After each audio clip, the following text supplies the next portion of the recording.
to individual and corporate players, the private sector. The thought police and Big Brother are terms introduced into the popular lexicon by George Orwell in his novel 1984. Big Brother was the overweening, all-powerful government of Orwell's novel. And the thought police were those who managed to burrow so deeply into every citizen's behavior, speech, and even thoughts that they could control or punish behavior based on the slightest deviations from orthodoxy. Orwell was only slightly off the mark. Big Brother types of government and thought police types of social control are now widespread in the world and incompatible with democracy, as I'll show in more detail later in the book. Most concerning for Americans and citizens of other democratic nations, in quote, the mentality of both has heavily infiltrated both American government and corporate sectors, reaching so deeply into the day-to-day details of our lives that the techniques and technologies they use can and do not only control, but predict our behavior. The goals of those who violate privacy and use surveillance is almost always social control and behavior modification. Setting aside pure voyeurism, these are the areas where money is made, power is accumulated, and political or business goals are reached. And whether they are of government or of corporate Big Brother, the goals are largely the same and consistent with those just mentioned. Secrets are now for government and giant corporations to know and hold, but not for average people. And they're used by Big Brother to both acquire and hold power. J. Edgar Hoover had secrets to hide, for example, so he knew well their power. A gay man at the pinnacle of American power for most of his life, the FBI director knew that in many U.S. states, he and his lover, Clyde Tolson, could be prosecuted and sent to prison for their private, consensual behavior. Yet Hoover and Tolson lived together, and their relationship was an open secret among Washington's cognoscenti. I still remember a beautiful summer day in Ireland, Louise and I sitting in the living room of author Anthony Summers and his wife Robin, as they described to us the shocking details of Hoover's life and abuses of power they'd uncovered writing Official and Confidential, The Secret Life of J. Edgar Hoover. That books like Summers weren't published until after Hoover's death is a striking testimonial to the power of surveillance and the blackmail material it can produce to keep powerful people's secrets hidden even from the world's best investigative journalists. Every politician or reporter of any consequence knew that Hoover had a file on him. They were almost all men back then, and powerful men at that time were far more likely to harbor salacious secrets, ensuring Hoover an unbroken hold over the FBI from its founding in 1935 to his 1977 death. But Hoover didn't use his massive FBI surveillance powers just to cow politicians and reporters. He was also interested in advancing policies close to his heart. A dedicated white supremacist running an FBI where all meaningful power was held in white hands throughout his life, Hoover, or an underling at his behest, famously sent FBI surveillance tapes of Dr. Martin Luther King Jr. having an extramarital affair to the civil rights leader himself, implying that they'd next go to his wife and the public if he didn't commit suicide. Hoover also spent his entire career downplaying the role of Italian organized crime in the United States because, among other things, mafia godfather Santo Trafficante had the goods on his sexual orientation and regularly hosted him and Tolson for gambling junkets. When, in 1961, Attorney General Robert F. Kennedy overruled Hoover and began prosecuting the mob, with the number of cases brought shooting up from dozens annually to over 700 a year in the early 1960s, the mafia backlash eventually destroyed the Kennedy dynasty. There's a more modern story of how surveillance and invasions of privacy have impacted American politics. The rise to the presidency of serial rapist, wannabe fascist, and crooked businessman Donald Trump. The biggest Big Brother of the corporate world, Facebook, had for years been compiling massive troves of personal data on Americans, even Americans without a Facebook account, as any page with a Facebook logo on it can send your browsing activity back to Facebook. And sometime in the mid-2010s, Cambridge Analytica hired a data scientist to put together an app that could suck down that data without Facebook's knowledge. Cambridge once bragged that they ended up with more than 4,000 data points on each of 230 million Americans. The book, The Hidden History of Brother in America, How the Death of Privacy and the Rise of Surveillance Threaten Us and Our Democracy by Thom Hartmann. The Hidden History of Big Brother in America. How the Death of Privacy and the Rise of Surveillance Threaten Us and Our Democracy by Thom Hartmann. More information at all book outlets. This is the Thom Hartmann Program. And greetings, my friends, patriots, lovers of democracy, truth, and justice, believers in peace, freedom, and the American way. Congressman Mark Pocan is typically with us this time on a Wednesday or every other Wednesday. He has a schedule conflict. He will join us tomorrow, so stand by for that. Professor Richard Wolff will be with us in the second hour of our program. We tried to get into last week the economic impact of a war with Ukraine or Taiwan or anything like that, but we veered off on inflation. So we will get back to the economic impact of war in our second hour with Professor Wolff, the economist. There's a wake up in sea level rise. We'll get into that in the second or third hour. And voter suppression on steroids. Did you know that 40% of ballots are being rejected in Houston? There's actually a story within that story. I'll be sharing that with you in the third hour of our program. And also in the first hour here, I want to get into fear is the point, the new GOP strategy. We'll talk about that in a minute too. But I want to start out with the rant that I touched on this very slightly yesterday, but not at this level of detail. That I posted this morning over at HartmannReport.com, which is, by the way, free and no ads. The headline is, all the GOP has left is racism, and that's a lie, too. And in the 2020 election, you know, this last election, right, the Republicans didn't even publish a party platform. Mitch McConnell gave a speech to a group of fundraisers, fat Republican fat cats. There was a reporter there from Axios who said that McConnell said that, so one of the donors asked him, what are you going to run on? We know what you're opposed to. What are you going to run on? What is the positive message that Republicans are bringing Americans this year? And McConnell replied, Republicans should be 100% focused on Democrats and all the terrible things they're doing to this country. And then when he was pressed, well, won't you tell us at least what you're going to do? And McConnell said words to the effect of, well, when we get power again, we'll let you know. Right. So, this is like a bizarre parody of Seinfeld. I mean, the show that was about nothing. Now the Republican Party's about nothing. Nothing about getting the lead out of our water supply or the child brain-damaging pesticides out of our food. Nothing about strengthening Social Security or expanding Medicare to include glasses or hearing or teeth. Nothing about helping young families make it through those first tough 5 years with something like low-cost pre-K. Nothing about fixing the student debt crisis that's crippling 45 million Americans. Nothing about making health care or pharmaceuticals more available and affordable. Nothing about cleaning up our environment or stopping global warming. Nothing about turning our public schools back into the world's finest. I was in second grade, as I recall, maybe third, when Sputnik went up. And all of America held its breath for a minute as this Russian or this Soviet satellite was going bing, bing, but we watched it go through the sky. You could see it at night. And Eisenhower said, holy cow, we've got to raise a generation of scientists, and threw all kinds of money into our public schools. I was one of the beneficiaries of that. I was put in this advanced education program. And, and it was great. We had the best schools in the world from the 1950s until the mid-1980s, when Reagan's Secretary of Education, Bill Bennett, took a meat axe to that program. Nothing about giving working people better pay, raising the minimum wage, strengthening workplace protections. The Republicans, nothing about this, nothing about paid sick leave, nothing about family leave, nothing about rebuilding America's infrastructure that's been crumbling since Reagan's supply-side funding cuts back in the 80s. Nothing about getting high-speed, low-cost broadband into the homes of every American family to make America competitive and help with education. Nothing about taking on the corruption of politics by the dark money that the Supreme Court authorized with Citizens United. Nothing about making voting safe or easy or secure for every American.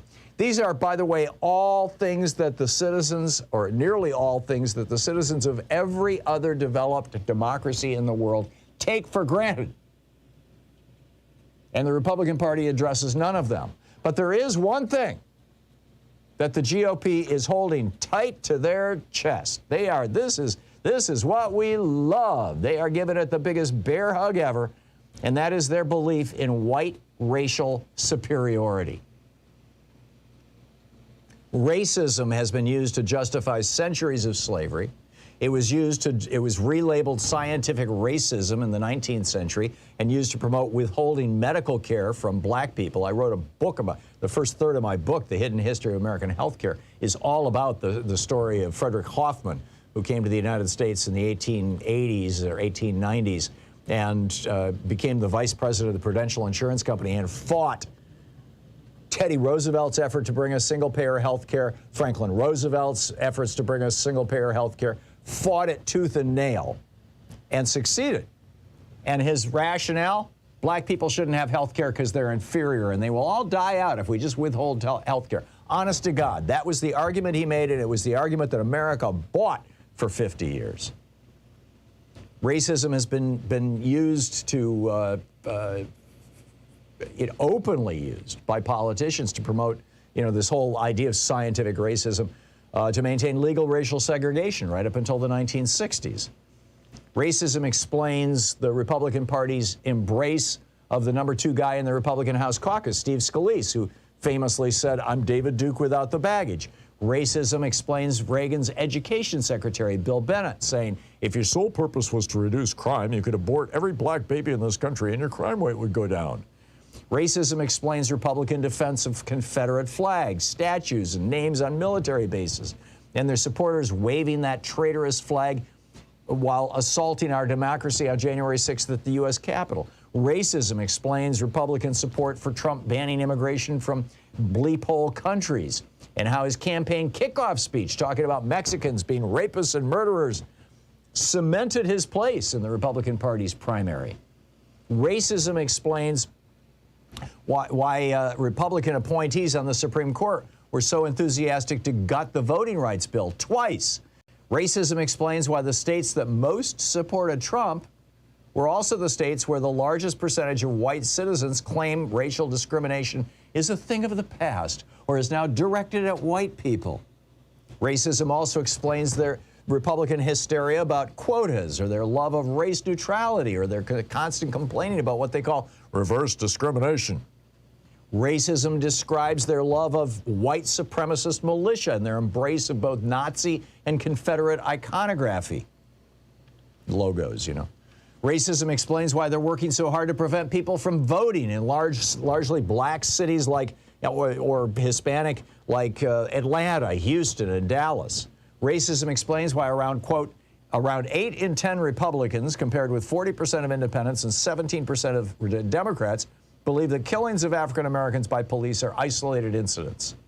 Racism is why Newsweek would report, quote, about half of white registered Republican voters in southern states say more attention needs to be given to discrimination against white people.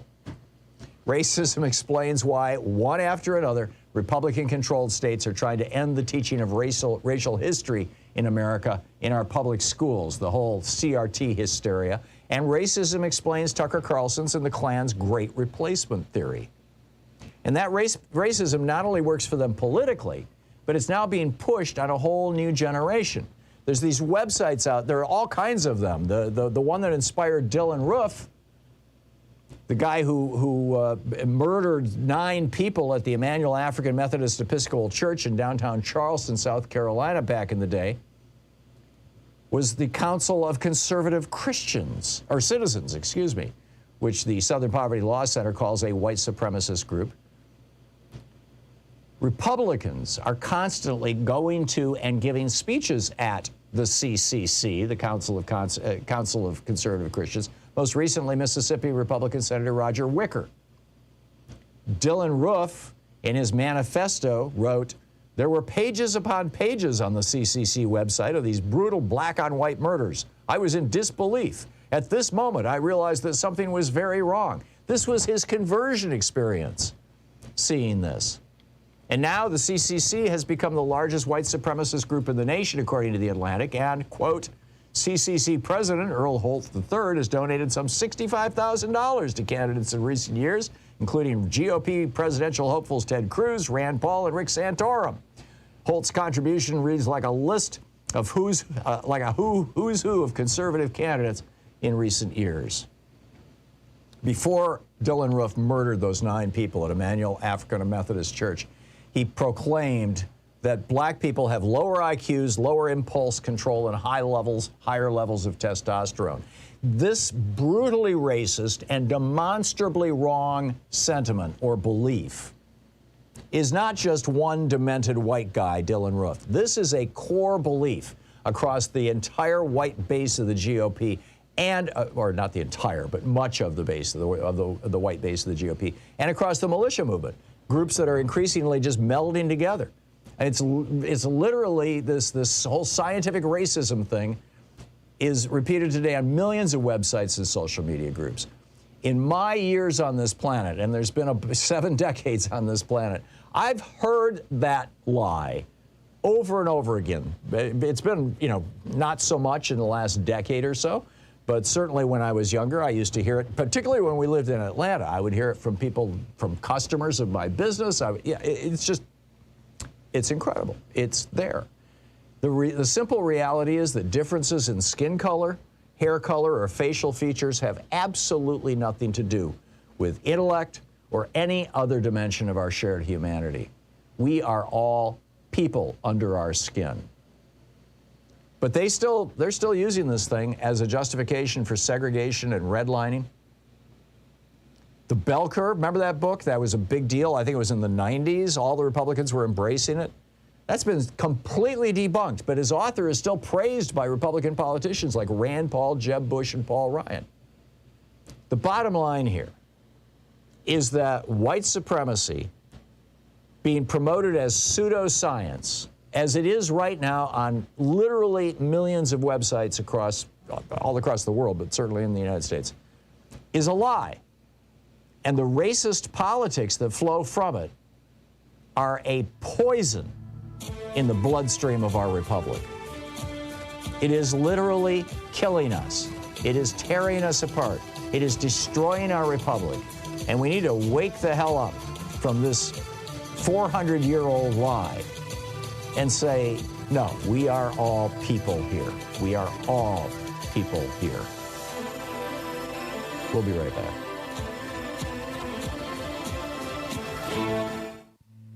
This is the Thom Hartmann Program. Stick around. We'll be right back in just a moment. I got to tell you about this. Fear is the point for the GOP, too.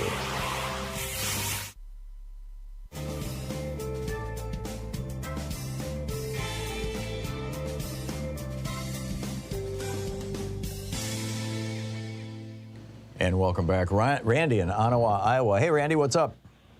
Tom, you brought up Mitch McConnell in your opening. And, did I ever? Did you see his most recent soundbite? No. The one about how President Biden should act aggressively and get the sanctions going before Russia invades Ukraine. Did you see that?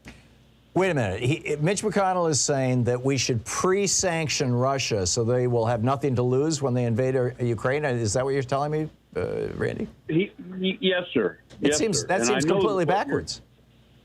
Well, the thing is that, see, if you put it into context, there was something else in the news again about the loss of jobs from the aluminum guy. Now, that wasn't Deripaska. That was a different oligarch that got the sanctions lifted off of him. That McConnell got the sanctions. Right, so they could build a factory in Kentucky that never got, Kentucky that never got. Right, and then they pulled out after the election. Well, they just pulled out of it finally. I just heard it again in the news about 3 weeks ago or 2 weeks ago.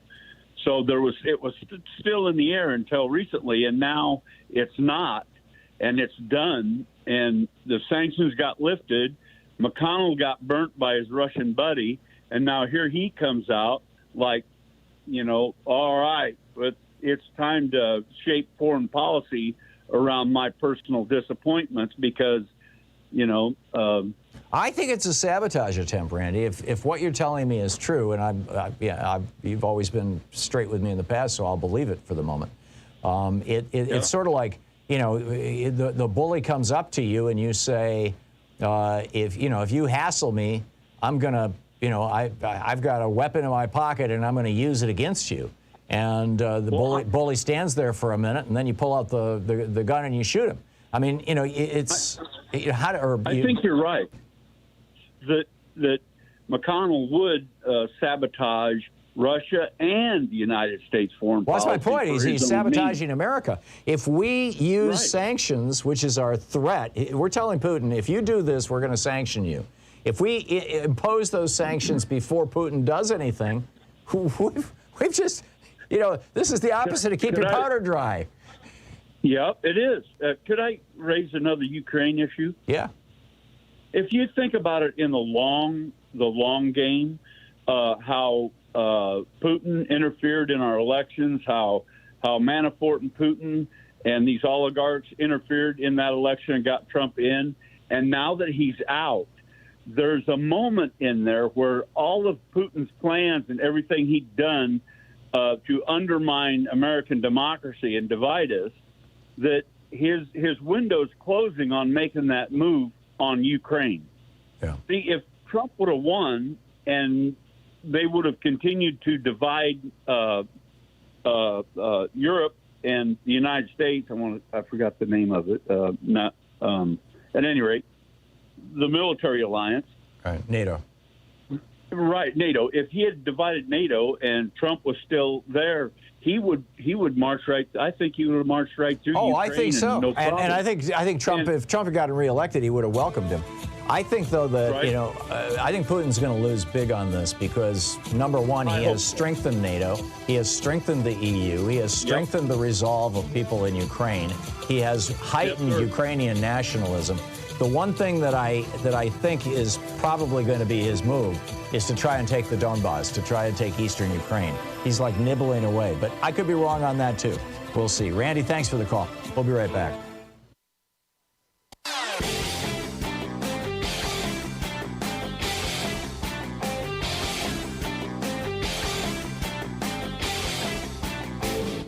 Hey, thanks so much for sharing our program and for reaching out to our stations and sponsors and letting them know that you're listening. It really means a lot to us.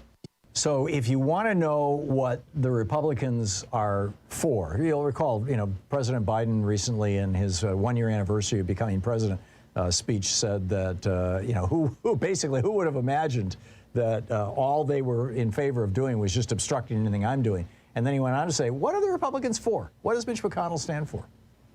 Chris Sununu, the governor of New Hampshire, actually went and talked to a number of Republican senators when he was thinking about running for the Senate, asked them, what are you guys doing? And they said, we're just here basically obstructing Biden. That's all we're doing. And Sununu said, screw that. I'm not going to run for the Senate then. He said they were all, for the most part, content with the speed at which they weren't doing anything. It bothered me that they were okay with that. So then, Mitch McConnell got asked by an NBC, Leanne Caldwell at NBC, what are you guys going to do if you get elected? And McConnell said, I'll tell you after the election. This is nuts. We got a video about it over at thomhartmann.com. Check it out.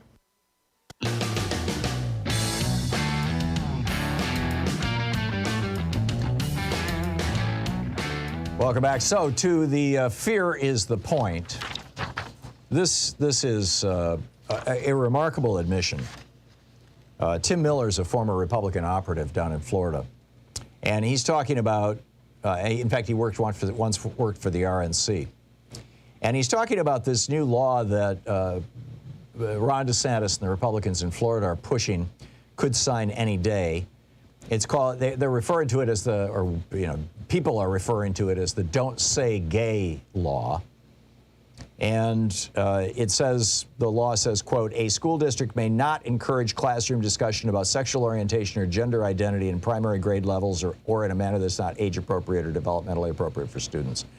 So what Tim Miller is saying is basically you're banning teachers from talking about a normal part of humanity. There are gay people among us. There are LGBTQ people among us. There are people among us who as a natural part of who they are not cis. They're not straight. They're not, well, the example he gives, He says this could be used both to keep LGBTQ people in the closet and to keep teachers in the closet. He said, quote, let's say a teacher asked their students to make a Valentine, and the sample he gave was the card that he made for his husband. Is that a violation? Or what if a student asked to draw a picture of their two moms? How about if she asked to make her Valentine for Mirabelle Madrigal? Forgive my cultural ignorance, but I'm not sure who that is, but I'm assuming an LGBTQ person. The real nightmare, he says, is the enforcement mechanism that would allow individual parents to sue schools. There's a bounty provision in this thing, basically. And he says that these hypotheticals all hinge on whether a crazy-ass parent of another student sees the Valentine or family tree or pulse book and decides to target the school. He said that all of this is designed to create an atmosphere of paranoia where teachers fear broaching any forbidden topics for fear of being sued by angry parents. And then the punctuation mark from Troy Miller, former Republican operative, who is talking about this don't say gay law that they are pushing down in Florida. And I guarantee you, by the way, if it passes in Florida, it'll be in 20 other states within a year. He said the fear is the point. It's all about making public school teachers and anybody else in the school afraid. Fear is all I got to sell.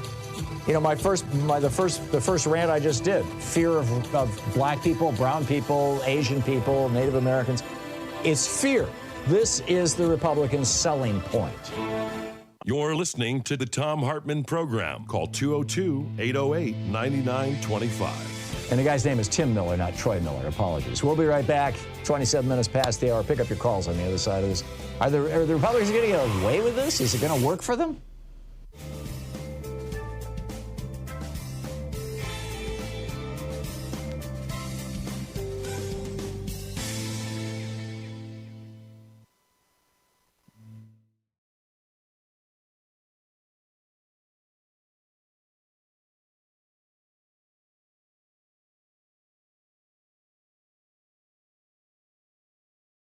Our book today in the Thom Hartmann Book Club is Common Sense for the 21st Century by Roger Hallam.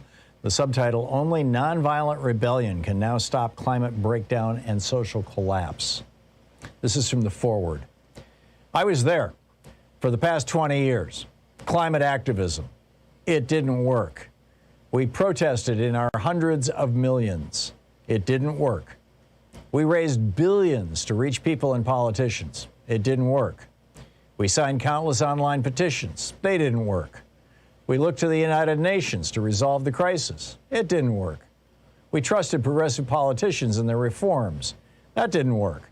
Al Gore had a big concert and a PR campaign. It didn't work. Countless NGOs, non-governmental organizations, did their best, and it didn't work. I worked with green NGO campaigns, champagne environmentalists, and lying politicians. I was wasting my time. I had a clue back in 2007 that there might be a fundamental flaw with the reformist approach. The problem with the political influence of the industrial billionaires like the Koch brothers and other fossil fuel bosses. It was another warm night in Los Angeles. I was invited to an exclusive event. A Tesla Roadster prototype was going to be shown to press and guests. We took turns riding around the block. I watched in amazement as the Tesla was at the end of the street in the blink of an eye, with barely a sound.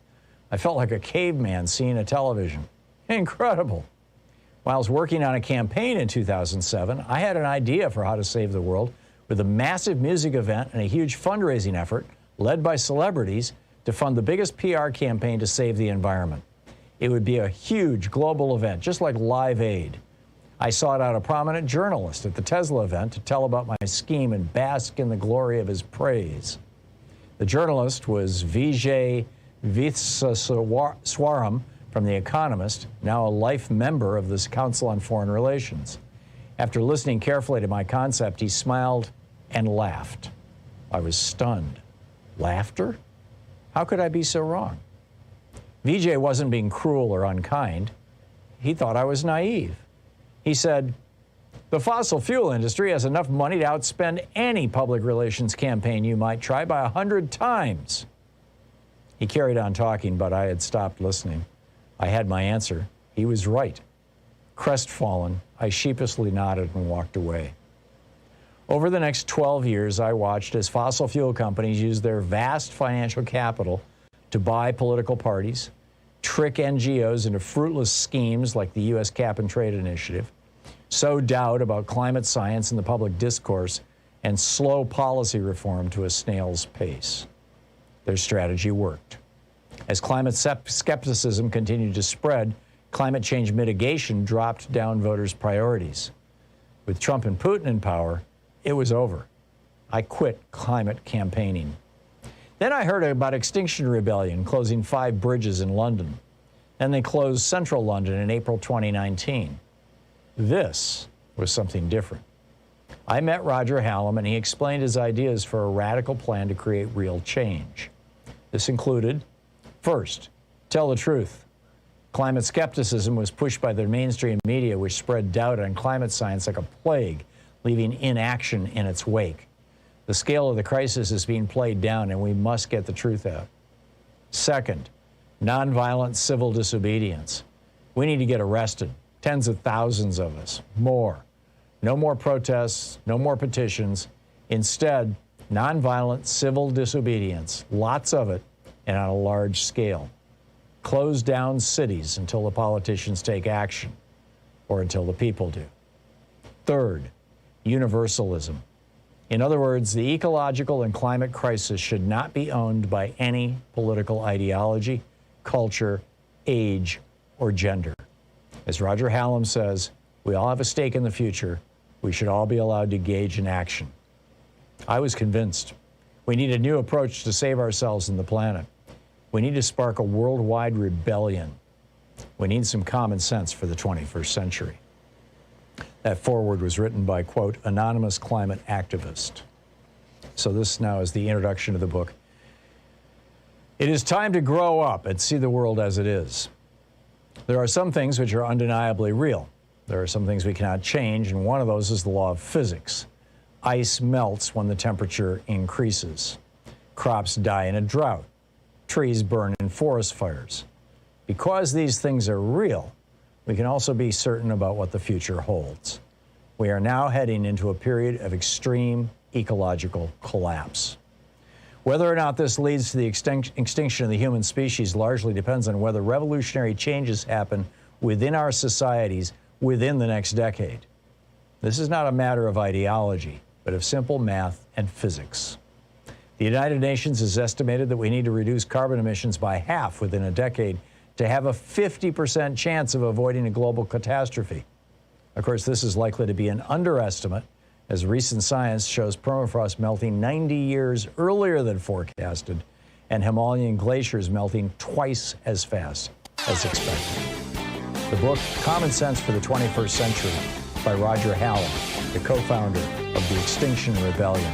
The subtitle, Only Nonviolent Rebellion. Hey, I've got a new book out. It's called The Hidden History of Big Brother in America, How the Death of Privacy and the Rise of Surveillance Threaten Us and Our Democracy.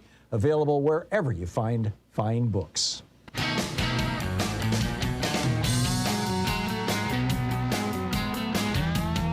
So, is the Republican Party going to get away with it? Have I or over characterized or emphasized the racism that seems to be, at least to me, animating the GOP? It just seems like there's really nothing left. Do you think this is going to continue to work for them? How long can they pull this off? How long? You know, I mean, just even in subtle ways. You know, like yesterday, I did that rant about how they were talking there. All the Republicans were talking about the Biden administration wants to give out crack pipes. Crack, of course, being urban, right, a.k.a. black. I am beginning to think, and by beginning, I mean, you know, I've been seeing this trend now, I think, over the last year, basically, kind of. During the 4 years of Trump's presidency, I was increasingly convinced that, you know, racism was going to become the new big thing in America. I mean, not that it's ever been gone away or been the small thing, but, you know, just openly promoting racism like Trump did. Yeah, not even dog whistle, you know, S-hole countries and Mexicans are rapists and all this kind of stuff. Caravans are coming, oh my God. That this was going to become the new kind of major recruiting tool for the Republican Party. I'm wondering now if it's, and I get it, for the Republican base, it probably is and will be for a long, long time. This is who they are. This is what they are. I mean, just, look at any picture of the Republican caucus in the House, look in the individual states at Republicans who are elected. People of color are few and far between. And when you find them, they typically are doing very well, shall we say, financially, and the party is taking good care of them, but I would question their loyalty to the values, ethics, and principles of the Republican Party, or frankly, any Republican's values or principles, because they're so obviously racist. But is this going to work? Or is the GOP going to go to something else? What do you think is going to be the major issue as we go into the fall? I think crime is going to be huge, but I think that's also going to be another avatar for racism. I think that, control of our schools is going to be huge, but that's another avatar or stand-in for racism.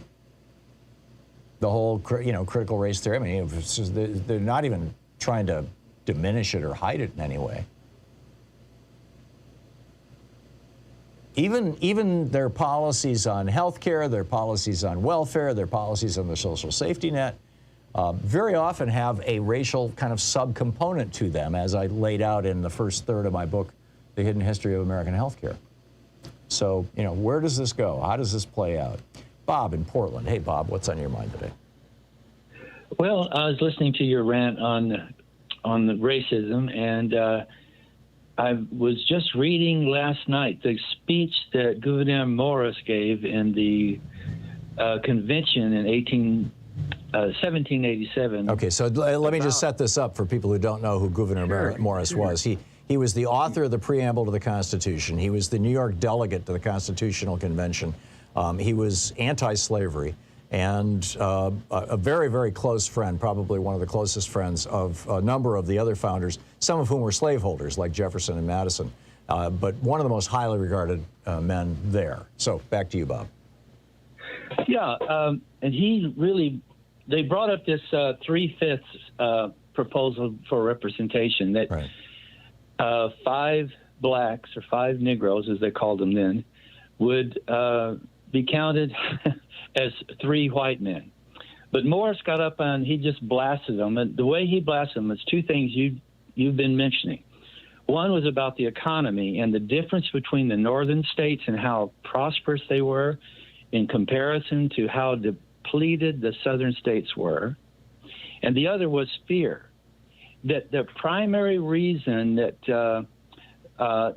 it was going on for ever since the 1700s. They're afraid. They brought the Negroes in, the blacks. Yeah, let's just say blacks here going forward, or African Americans. Okay, we need not use that archaic language. Right. I'm sorry. I was just reading the text. No, I get it. I'm not chastising you. I'm just saying let's be respectful here. But it's such an impressive speech, and what it did was it knocked the whole idea. Morris did not want the word slave in the Constitution at all, and he refused to let it get in there. Yeah. Even though they tried to sneak it in under another way of disguising it. But of course, he won the argument, and they didn't get to count representation that way. But the argument of comparing and the economy of the North and how they had good standing and they had nicer homes and they had a culture, a respected culture going on in New York and Philadelphia and those areas, and comparing it to Georgia and South Carolina, they're still poor to this day. Yeah, yeah. Because of slavery. That was his whole point. Yeah, problem. Yeah, no, I get it. And Morris's speech at the Constitutional Convention was truly breathtaking. I mean, you know, he pointed out how many, the difference in the number of schools, the difference in the number of roads, the difference in the quality of the economy between the southern states and the northern states. And in every single case, he laid it at the foot of slavery. And I was looking for, through my books, because I quoted that speech at some length in one of these books that I wrote in the last 2 years. And I just looked through healthcare, it's not in there. I looked through Big Brother, it's not in there.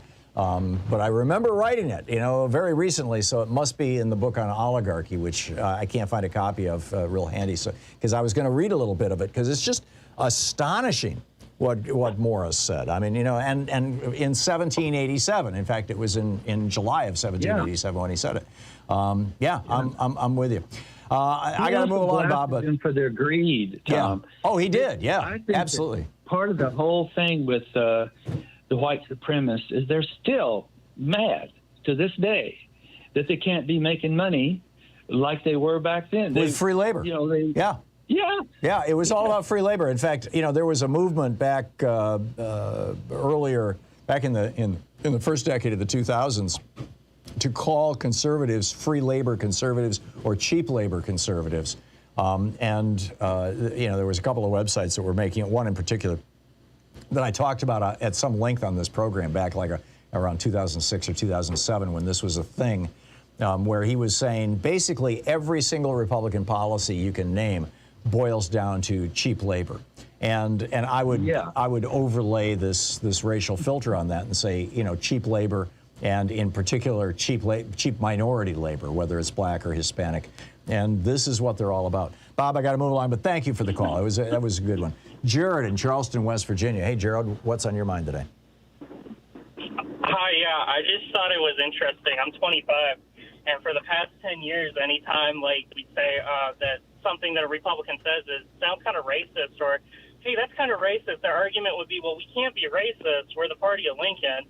And even if that argument held any merit, which it doesn't, they're flying around Confederate flags and erecting monuments to Confederate leaders. So I don't know how that argument really holds up.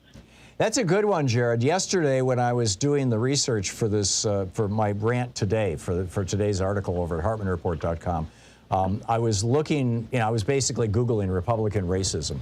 And I found numerous sites, at least a half a dozen sites that popped up way high on the Google searches and the DuckDuckGo searches. I use both because sometimes I can find things on one and not the other.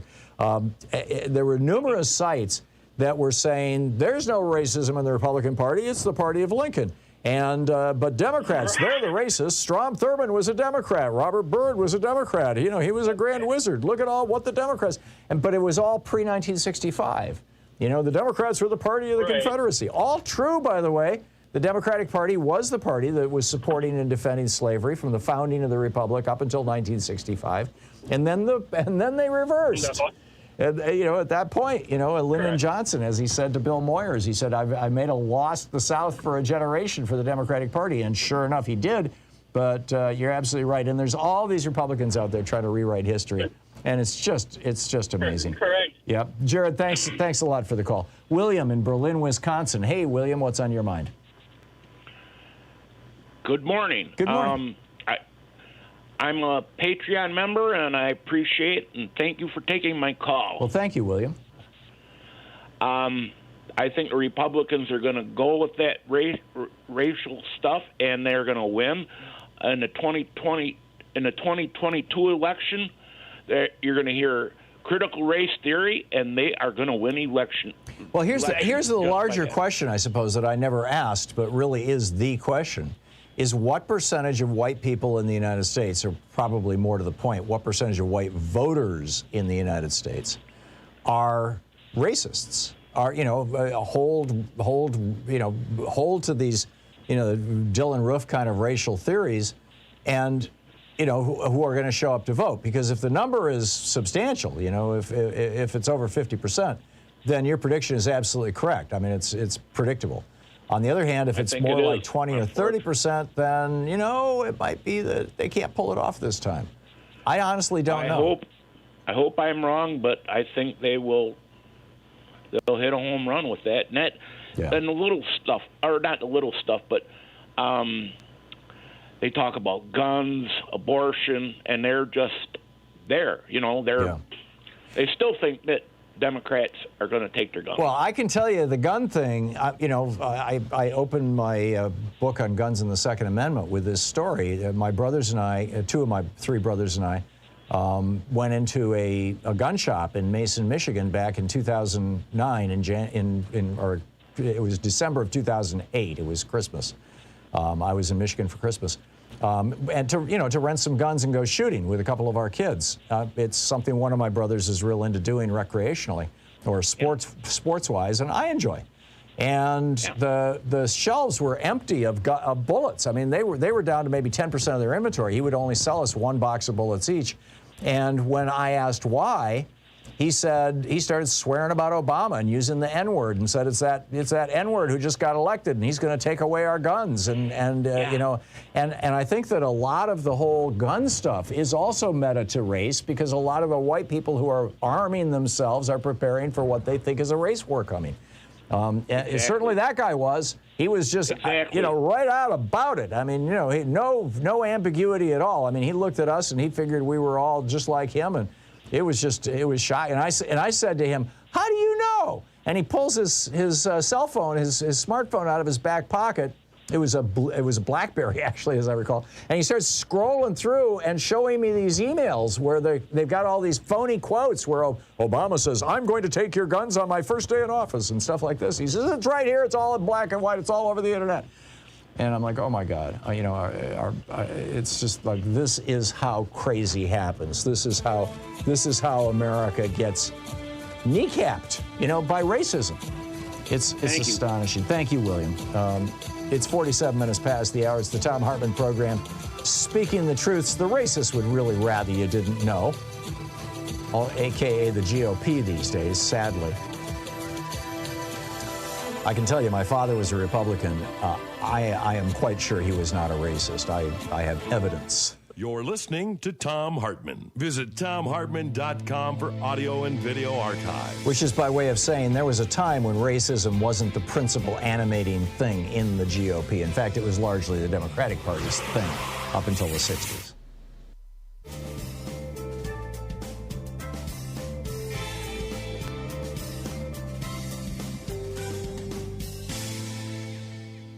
And I suppose the reality of that tells you that change is possible. Was it that, I guess the question is, did, after 1965 with the Voting Rights Act, the Civil Rights Act, things like that, did Democrats basically say, oh, we're going to wake up and recognize the humanity of all people?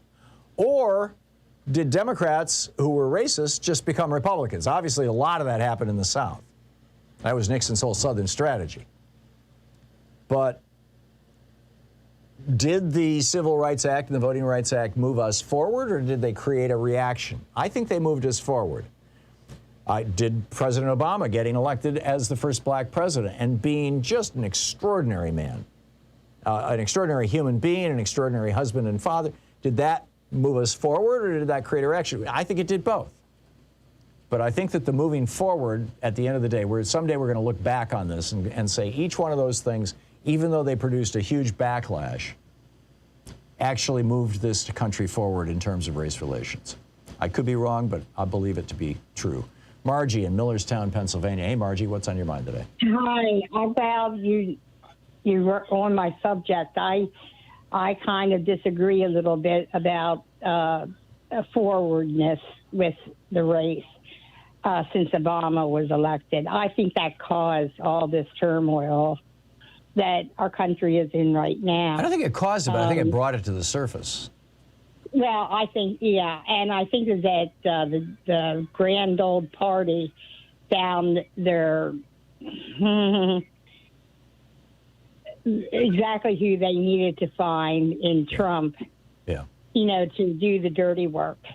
And I think that they came to an agreement. That man should have never, ever even been nominated by anybody, let alone the GOP. Well, he was a Democrat. And the fact that, I know. I know. Weird. Well, he's not either. I wouldn't want to call him a Democrat because No, but I mean, he was registered as a Democrat right up until around the time that he decided to run for the primary in the Republican Party, if my recollection is correct. I know for sure his daughter was still registered as a Democrat when he started running. Yeah. Well, I know, and I mean, I agree with you with all this. I wouldn't even want to call him either party. He's just. I don't know what you could call him. Donald Trump -F for fascism. Yeah.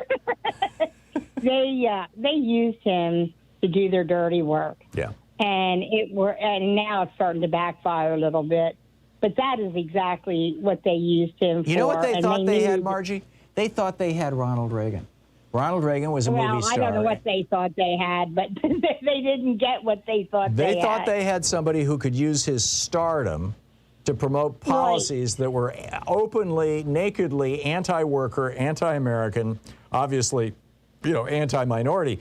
But they thought that they could use that his stardom from Celebrity Apprentice would blind people to what he was doing, just like Reagan's stardom blinded people to these evil policies that Reagan was putting into place. And to an extent, they were right. Yeah. Well, they loved his rallies. And, I mean, remember back when he was running, they just loved everything about him because he got so many people stirred up. And, this so-called base would have never been exposed if it wouldn't have been for Trump. I'm with you. Yeah. Yeah. What they call basically. Yeah, I get it. What they call straight talking, I call open racism. We'll be right back.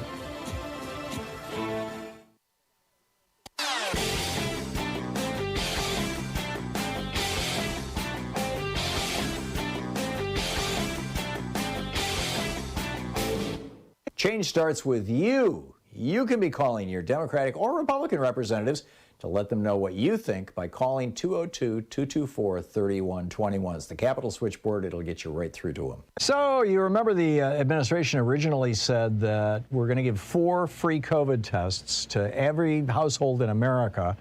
And you can do that, get them delivered by the post office for free by going to covidtests.gov, covidtests.gov. But they said that they're not going to provide free test kits to people on Medicare. Instead, you have to go to covidtest.gov and get your 4 free test kits. Well, they have rethought this. This is a brand new policy. And this will be the first time that Medicare covers free over-the-counter tests of any kind for people who are, or offers free over-the-counter tests for anybody who's on Medicare. The pharmacy, Medicare pays the pharmacy direct, and you pick it up from your pharmacy. So just an FYI on that. And there are a few other dimensions that have to do with TRICARE and a few other things. We've got a video about it that's over at thomhartmann.com that you can check out.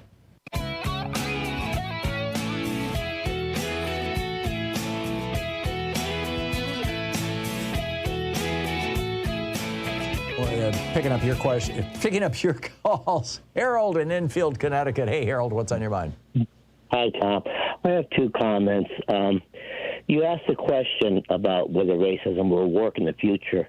And to be a little poetic, maybe Bob Dylan answered that years ago. The answer is blowing in the wind, So should he answer that or not, I don't know. But on the more realistic level, I really do believe that Democrats have an absolute obligation to call it down for what it is. CRT should have stood for, especially in the Virginia governor's race, that should have stood for a conservative racist trope.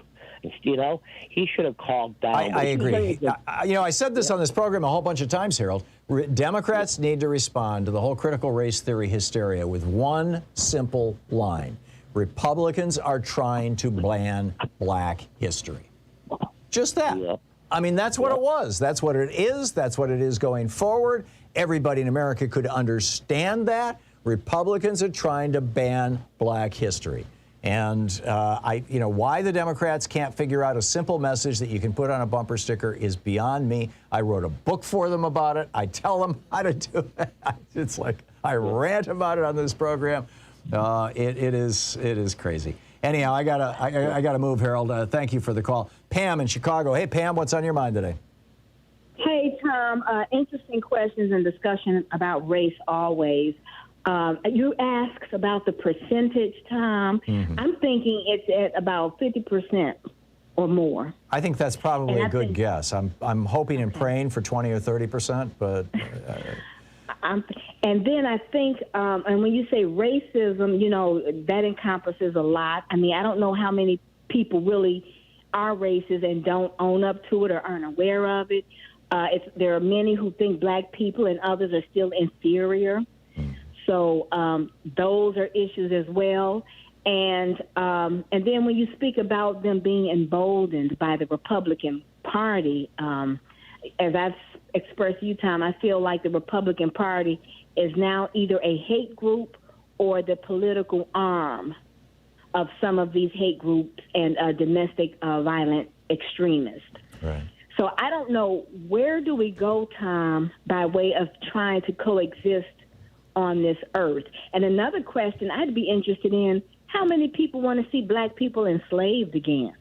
There actually are, I mean, that's actually parts of the white supremacist movement, number one. But I think that what we need, you know, I included in my op-ed today this brutal quote from Dylan Roof about IQ and all that kind of stuff. And I did it because the brutality of that statement is shocking. And people need to, and I know that, you know, most of my audience is white, people need to recognize how brutal, how awful, how evil this is. And I think that if we keep calling it out, we keep pointing it out, we keep holding a mirror up to these guys, I think that's what it's going to take to diminish their numbers and cause, you know, a horror backlash among white people who are not racist. I really. Go ahead. It's got to be the good white people, Tom, that really stand up to this. It's got to be. As a majority of Americans, I mean, that's just numerically, you're right, Pam. Not to mention morally, spiritually, politically, yes. Pam, thank you. It's always so nice to hear from you. Appreciate the call. We'll be right back. You're listening to Thom Hartmann.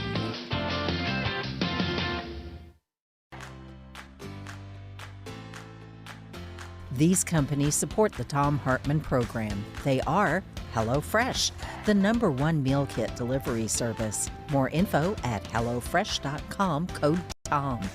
CB Distillery, CBD for sleep and pain relief. More info is available at cbdistillery.com, code TOM. Wild Alaskan Company, 100% sustainable wild-caught seafood delivered right to your door. More info at wildalaskancompany.com/Tom. Cozy Earth, better sleep, better you. More info at cozyearth.com, promo code TOM. Dinovite, a whole food supplement for your pet's immune system. More info at dinovite.com. And ExpressVPN, the VPN that just works. More information at expressvpn.com/Tom.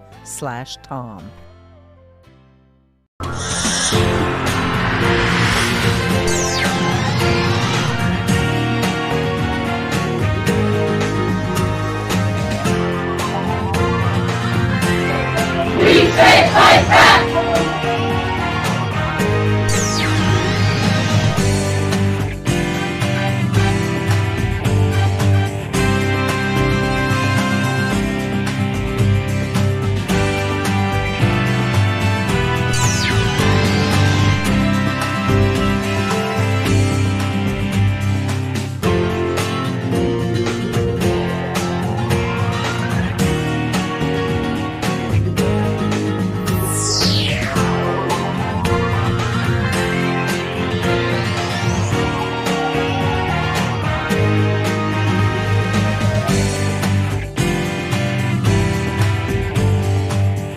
Today in the Thom Hartmann Book Club is the second, Race and Guns in a Fatally Unequal America by Carol Anderson. This is from the introduction. It was like a snuff film, that July 6th, 2016 live stream. Philando Castile sat in his car, buckled in, bleeding, dying. "Why did you shoot him, sir?" asked his fiancée, Diamond Reynolds, pain piercing her every word.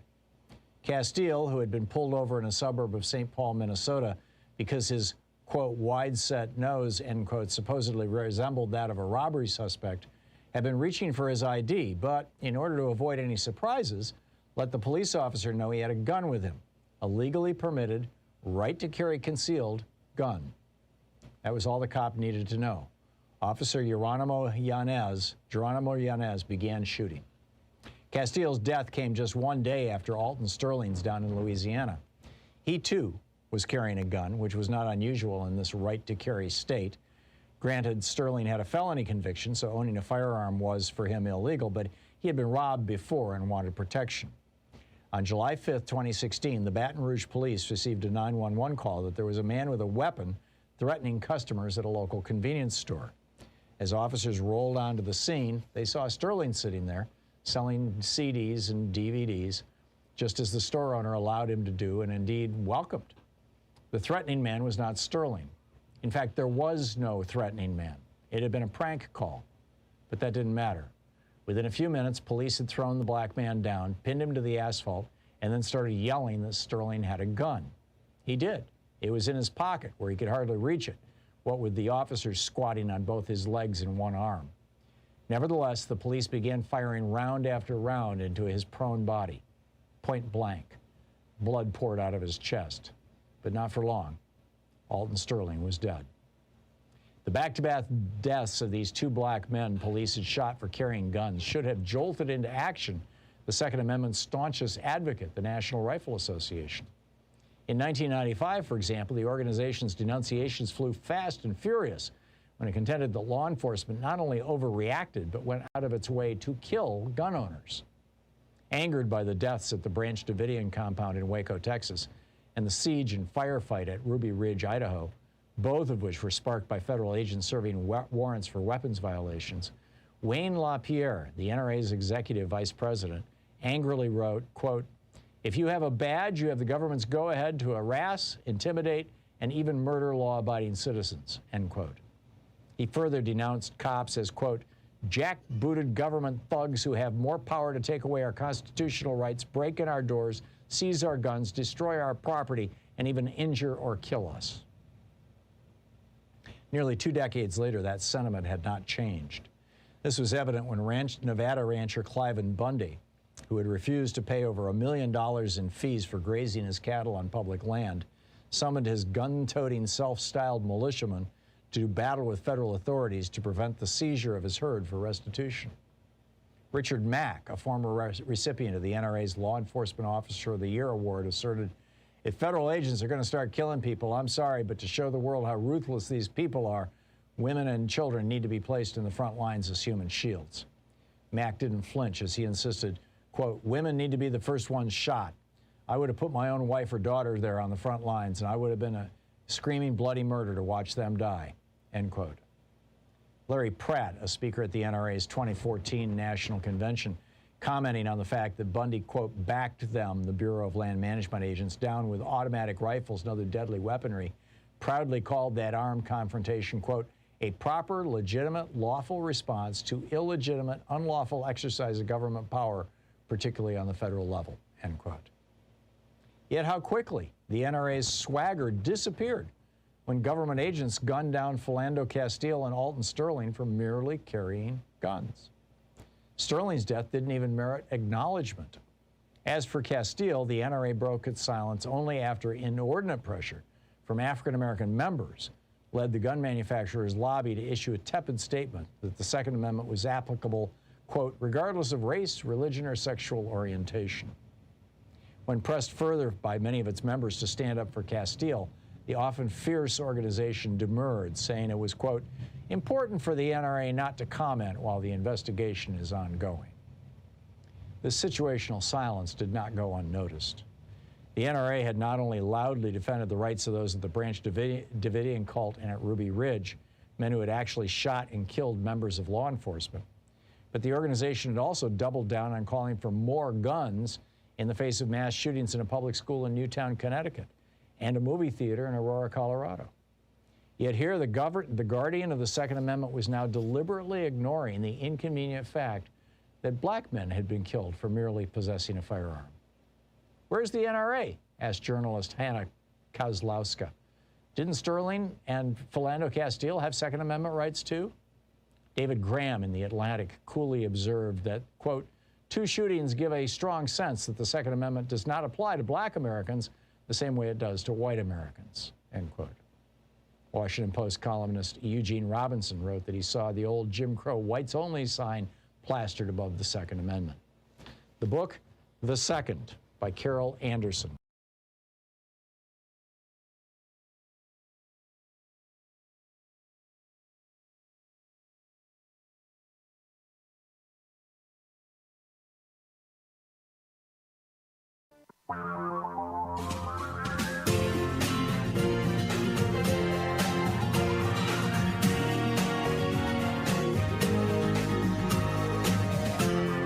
This is the Thom Hartmann Program.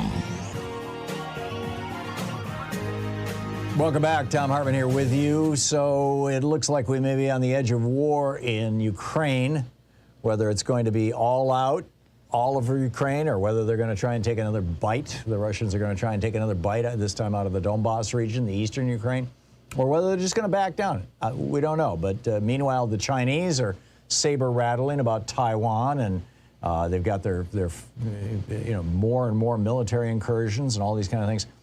What happens to the economy if a significant war breaks out? I mean, we've all lived through, or many of us have lived through, the Iraq War, the Afghanistan War, even the Vietnam War. But none of us, or very few of us alive today, have lived through an actual world war, a major conflict, a major international conflict that has the potential to bring down large parts of the international economic order. What would that look like? Let's ask Professor Richard Wolff, the economist, the co-founder of democracyatwork.info, author of numerous books, including, most recently, The Sickness is the System, When Capitalism Fails to Save Us from Pandemics or Itself. Democracyatwork.info, rdwolff with 2fs.com, and his Twitter handle is Prof. Wolff with 2fs.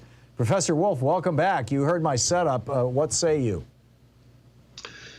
Well, I think it's a very, very important point. The United States has been at war pretty much on and off most of my life. But the only ones that are memories that I have even a little bit of understanding were wars like Korea, Vietnam, Afghanistan, Iraq, and so on. And in virtually every case, we're talking about a war between David and Goliath, where the United States is Goliath. And all these countries usually rank among the poorest of the poor and close to the very poorest. They have little or no military capability, et cetera, et cetera, et cetera. A war which is unthinkable to me between the United States and either Russia or China, who are more closely allied now than they have been probably ever in their history. A war like that is a completely new and different element. I won't even go to the question of nuclear weapons, which both sides would then have in enormous number, but I would leave it just to consider the world energy system. A crucial role is played by Russia. The price of oil and gas would completely go crazy in the event that Russia were in any way involved in a war that it had to take extreme steps to protect itself, to fight the war, and to so on.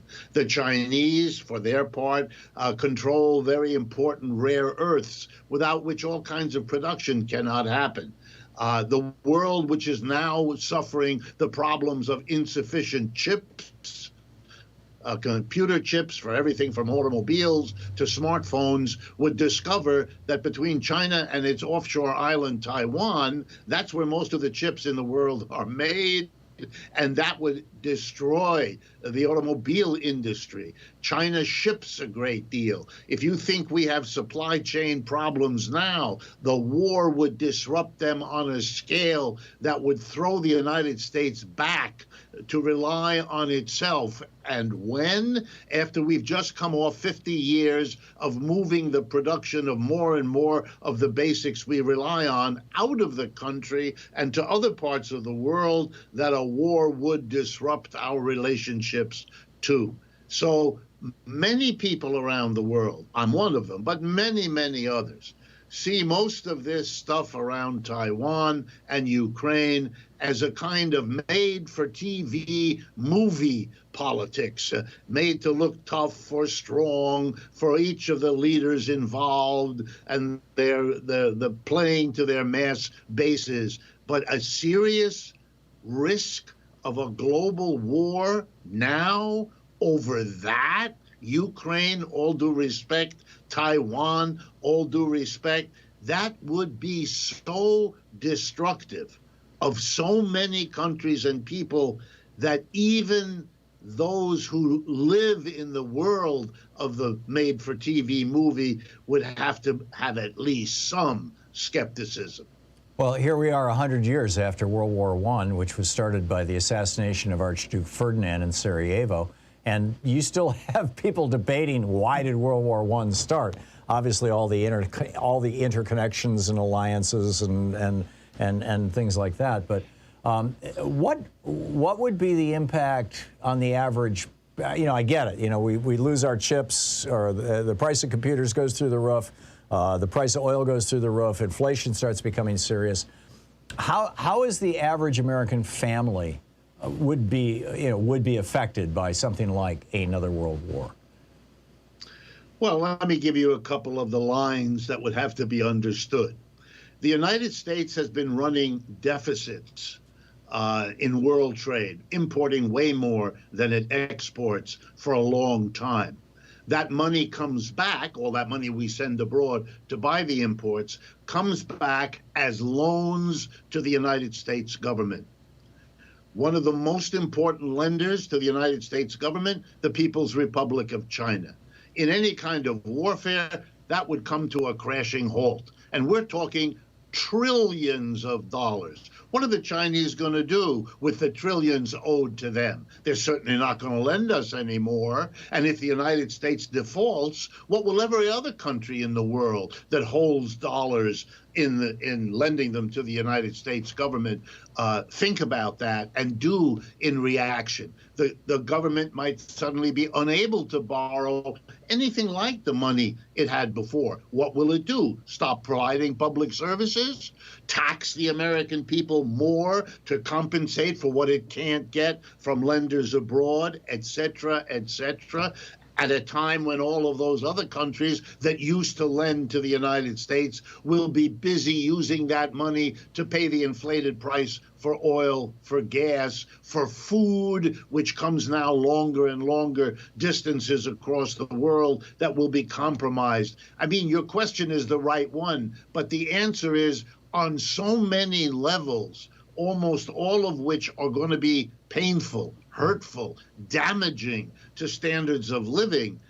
It kind of blows the mind that there are people so poorly informed about what a world economy is that they can imagine these warfares as if they were manageable, controllable. And maybe you're right, Tom, to begin with reminding us about wars with Iraq and Afghanistan, because those countries are so poor and so far away and such minor players in the world economy that a war between the U.S.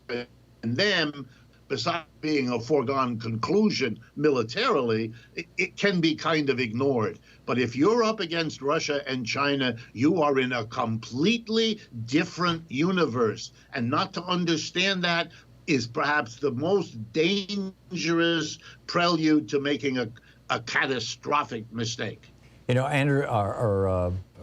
Arnold Toynbee is said to have said, there's a debate over whether this is an actual quote from him, but he's often quoted as having said, when the last man who remembers the horrors of the last great war dies, the next great war becomes inevitable.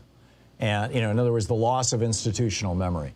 There are very few Americans today who remember, you know, what happened during World War II, the rationing of butter, the rationing of gasoline, the unavailability of consumer products, the economic price, the lifestyle price that Americans paid.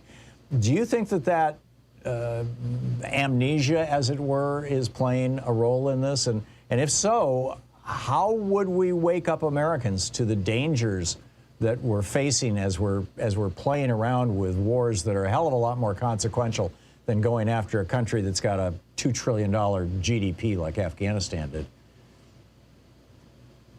Right. No, it's a matter of education. I wish I could say something wonderfully brilliant that would solve this problem. But having conversations like this where people are sobered up about what is actually being done in terms of taking a risk here, I cannot imagine, and I have a lot of criticisms of Joe Biden, to say the least, but I cannot imagine that he and the people around him don't understand that this might be good for television and good for his base, but this is not a serious proposition because it is simply too terrible to contemplate. Yeah, which is probably why he's saying we're not sending troops in, but we'll see. Professor Richard Wolff, democracyatwork.info, Prof. Wolff on Twitter. Professor, thanks so much for dropping by. Thank you, Tom. Great talking with you. We'll be right back. This is the Thom Hartmann Program. Sea level rise by 2050, 1 foot? Seriously? What's this going to do to America? We'll be right back.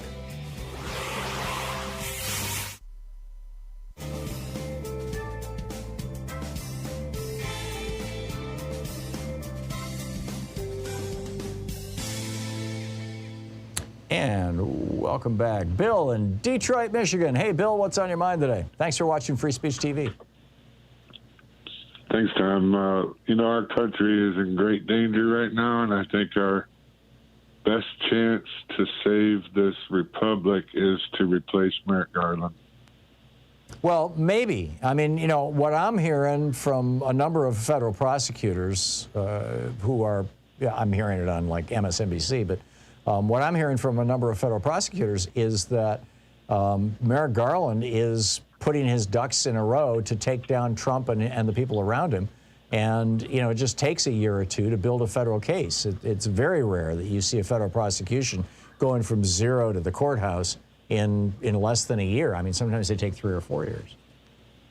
But if you're going to put somebody in prison for the rest of their life or for a long time, and particularly if you're going to go after their kids and their business, you've got to have all your details nailed down. Well, what do you think about this? Remember back when Obama nominated him for the Supreme Court, and what happened before that was the reporters asked somebody in the Republicans, do you think that you guys will be able to approve of his nomination? And they said, no, not unless he nominates like Merrick Garland, which he's not going to do that.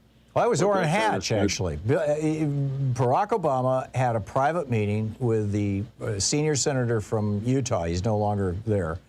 Orrin Hatch, a very strange character. Louise and I watched 2 young women carry him out of, so drunk he could hardly walk, to carry him out of a bar in Washington, D.C. once. It was a bar right around the corner from where we lived. And but anyhow, Obama went to Orrin Hatch and said, what, or I don't know, maybe he was sick. Maybe he'd had a stroke or something. I shouldn't say he was drunk. I don't know that for sure. But in any case, Obama went to Orrin Hatch and said, who is a candidate that you and the Republicans will support? Because I don't want this to be controversial.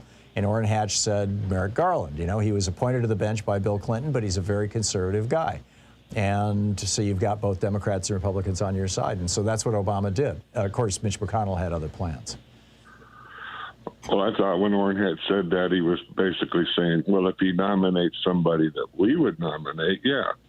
No, it was Hatch presented Merrick Garland to Obama. I mean, nobody knows for sure exactly what was said, but there were press reports at the time about this.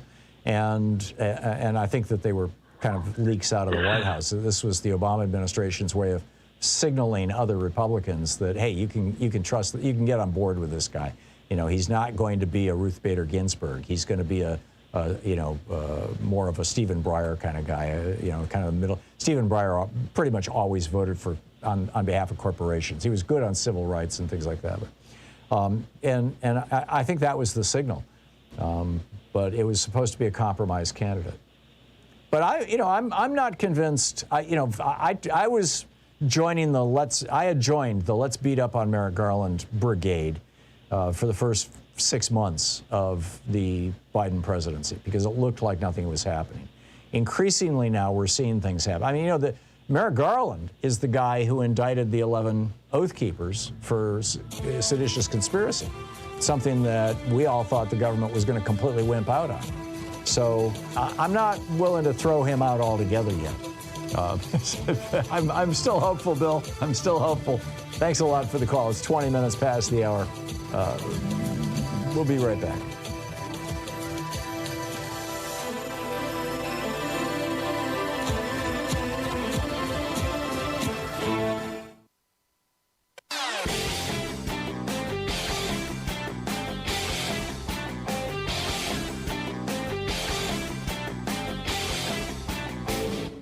Missed my opening rant today? It's usually published over at HartmannReport.com, where you can read it and share it with your friends for free. Check it out, HartmannReport.com. Hey, remember Andrew Wheeler? He was this coal lobbyist that Donald Trump plucked out of obscurity and put in charge of our nation's Environmental Protection Agency. He was the EPA administrator. He's the guy who said there was this new pesticide they wanted to bring to market. It causes permanent brain damage in children. He said, that's fine. Put it in the food supply. He's the guy who raised the levels of mercury and radiation to which children can be exposed. He's the guy who closed down the EPA's Office on Children's Health. He's the guy who shut down the EPA's office that provides scientific advice to Congress. He's the guy who stopped enforcing the Clean Water Rule so that the polluters could have a field day. He's the guy who told the oil and gas companies, hey, we're no problem on methane. We're no longer going to enforce the legal limits. And of course, he's the guy who ditched the rule that required cleaning up toxic coal ash. He is now the Secretary of Natural Resources for the state of Virginia. And he's got that job because Virginia just elected a Republican governor. There's a video about it over at thomhartmann.com. Check it out.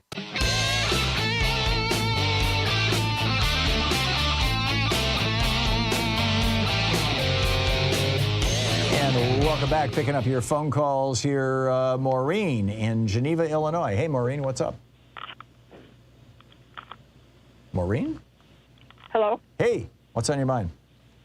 Well, I was calling about an article that I just read recently in the December 19th edition of New York Times, I think it was a Sunday, by Linda Greenhouse, on how all the conservatives are taking over the Supreme Court. Apparently, they've been arranging it little by little to get all the positions, and they're planning to minimize federal government everywhere. No taxation for religious schools. Of course, discrimination in many places. But I was wondering, how do you think these 6 people who are now conservatives on the court actually met ahead of time and planned their own elections to the court, their own appointments to the court? I don't think they did. I think Leonard Leo and the guys in the Federalist Society did. This has been, Maureen, thanks for the call. This has been a long-term effort, and it's been very, very well funded by right-wingers, big corporations, right-wing billionaires, and they have succeeded. They have succeeded. By the way, Geeky Science, our wake-up call here. This is on sea level rise. Ocean levels are projected to rise by an average of 10 to 12 inches over the next 3 decades. This is a new report that was released. This didn't come from some, environmental group. It came from the National Oceanic and Atmospheric Administration in conjunction with several other federal agencies. They have looked at what's going on. They're looking at satellites from outer space. They're looking at sea level rises all around the world. They're saying this is primarily driven by burning fossil fuels, as Louis DeJoy wants to buy, 90% new fossil fuel-driven vehicles for the post office. I thought one of the most interesting parts of this is that they say it's going to vary regionally.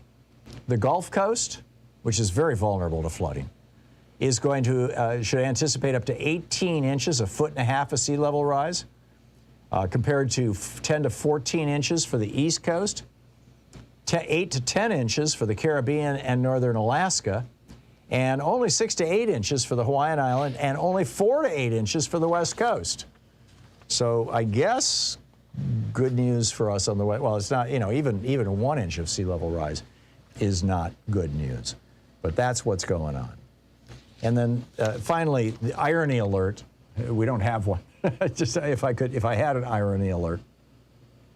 One of the guys who was involved in the trucker tantrum up in Canada, he's unvaccinated. His name is Jake Klassen. He's 39 years old. He's been driving a truck for 2 decades.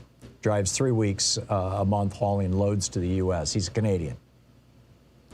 And he says, I'm risking everything I have because I want to be able to have my own choice. He's talking about his vaccine. You know, he doesn't want to be vaccinated. He has 2 campers and a black semi-trailer at the Emerson blockade that could be seized. And he says that Trudeau's threat to seize them is a scare tactic. He says so that they can take everything from us. But here's the bizarre thing. Klassen said he hasn't been able to visit his 9-year-old daughter in months because she's in the hospital or at a care residence. She's receiving palliative care at a facility called St. Amant. But in order to visit, you have to be fully vaccinated. This guy won't get vaccinated so that he can visit his 9-year-old daughter in this care facility, this one step down from a hospital. And he said, you're right to not be vaccinated. He said, this is something worth fighting for. What does it take for these folks? I suppose, okay, you won't let me visit my daughter. Wouldn't that have been the point at which he says, well, why won't you let me visit my daughter? Oh, you have people there who could die, who are disabled, who are immune compromised, who my not getting vaccinated puts at risk? But instead, he's out there going, trucker convoy, trucker tantrum. You know, let's block commerce to the United States. If it wasn't so tragic, it would be, pathetic, ironic, and laughable. But this is what these social media sites, whose algorithms are promoting outrage and lies, and the Republican Party, people like Ted Cruz saying, yeah, do it, are bringing us. This guy can't visit his 9-year-old daughter because he's in this cult. You're listening to the Thom Hartmann Program. Call 202-808-9925. Your thoughts on the other side of this break.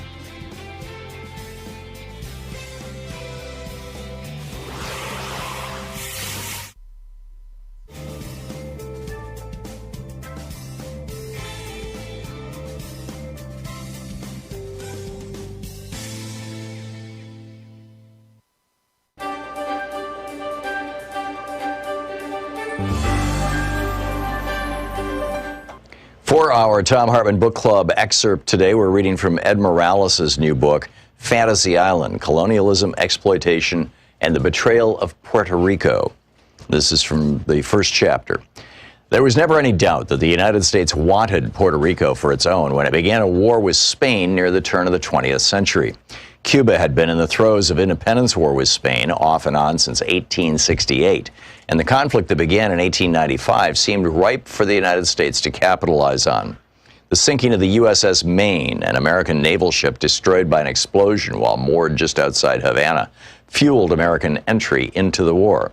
Although there are conflicting theories about the source of the explosion, including the likelihood it was caused by a spontaneous internal fire, William Randolph Hearst's newspaper chain blew up the incident into the perfect catalyst for the United States to enter the conflict. When Theodore Roosevelt entered the fray with his army of Rough Riders, the whole affair came as no surprise to anyone who'd been paying attention to the lust U.S. government leaders and military had long expressed to expand southward and westward.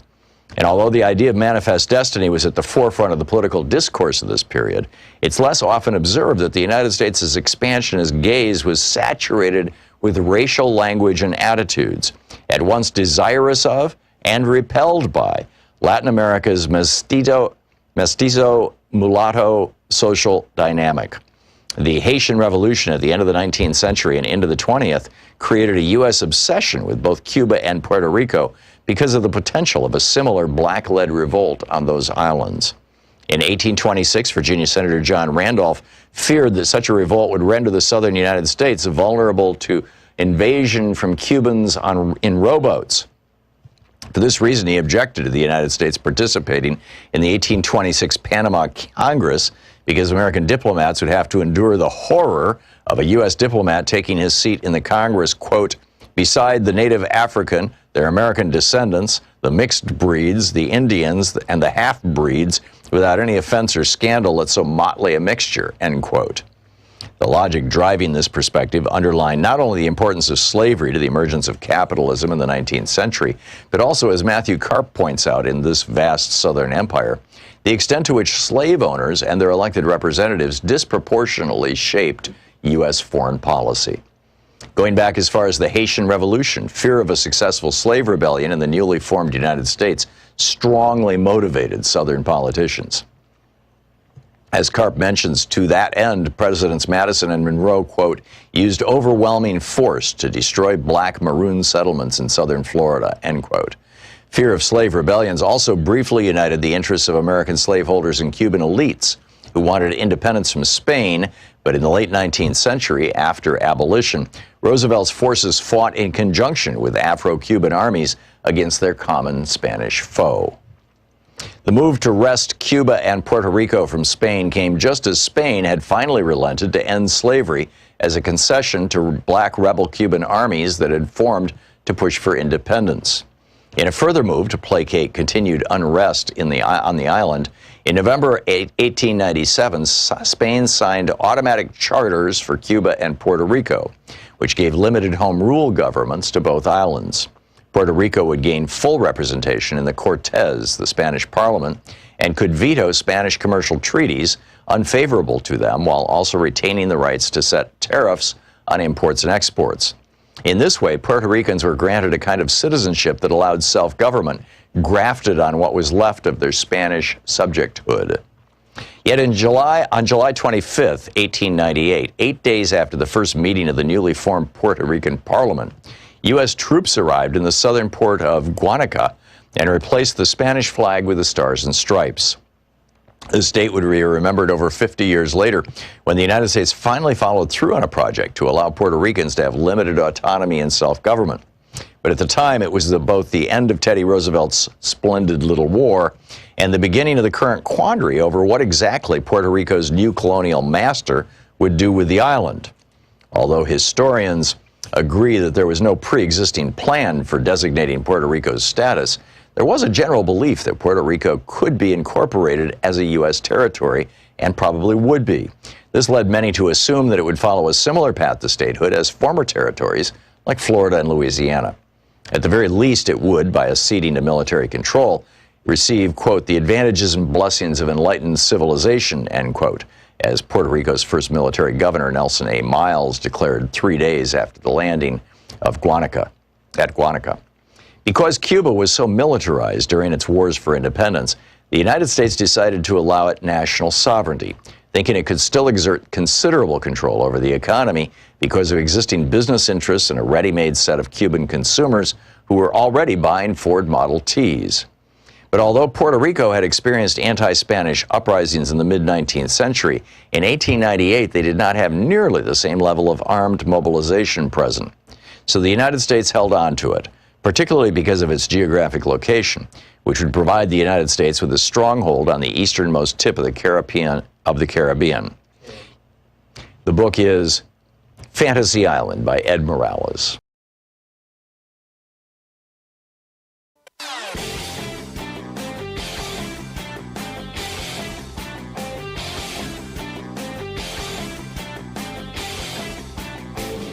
Our 1 hour free podcast recaps our show, and it's available wherever fine podcasts are found. And we have the full 3 hour podcast available over at thomhartmann.com if you want to really support our program. Hey, just wanted to flag for you this amazing study that came out of the Department of Global Public Health at the University of Bergen in Norway. Lars Fadnes is the professor who oversaw it. They took a massive database of millions and millions of people all around the world, and the goal was to look at life expectancy. And they were looking at everything from pollution to wars to poverty to diet. And because there was so much data and such a large population base, they were able to separate out individual pieces. And what they found, and just looking at the diet piece of this, what they found was that going with what you and I might call the Mediterranean diet, they don't call it that in the study. What they basically say is no red meat, very little dairy, lots of fish, nuts, legumes as the principal protein sources, and lots and lots and lots of fresh fruits and veggies. would add 10 years of lifespan to the typical 20-year-old and 8 years of lifespan to the typical 60-year-old. The whole video about it is over at thomhartmann.com. Check it out.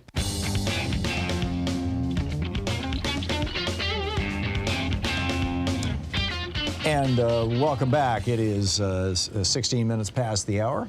And let me get back to that one sheet. Oh, yeah, we did that. Oh, I wanted to share one other story with you here real quickly. You know, actually, I'm going to save this for the third hour. Let me just pick up your phone calls here. I've done enough ranting. And so, Malcolm in Blue Bell, Pennsylvania. Hey, Malcolm, what's on your mind today? Tom, I have a hypothetical question for you, if you can walk with me on this one. What is the likelihood of Trump being indicted on all charges? And right now, every Republican in the GOP has pretty much pledged allegiance to Donald Trump. So, and they've used gerrymandering and written up laws to say that they can change elections to their liking. But back to my point, what's the likelihood of Trump being indicted and then the next Republican president giving him a pardon of all charges along with his family, and then Trump coming back and saying, see, it was nothing to see here, the witch hunt is over, and continuing his grift? I think the odds of him getting a pardon from the next Republican president are probably zero. My guess is what's going to happen is when he gets indicted, or at the very least his company and maybe his kids get indicted, which I think is coming soon. By soon, I mean, maybe the next 4 or 5 months. My guess is that initially you're going to see a whole lot of rally around. You're going to see the Trumpy Republicans, the real deeply in the cult folks, the QAnon folks like Marjorie Taylor Greene and Matt Gaetz, or the ones who are trying to exploit QAnon members for political purposes.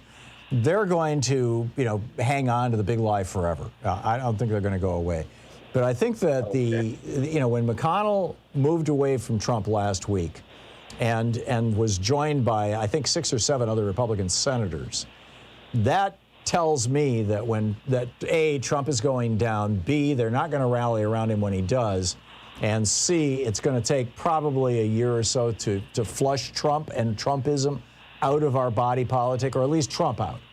The big question that I don't know the answer to, Malcolm, and that concerns me tremendously, is the rise of fascism in the United States, and it's embraced by Republican politicians.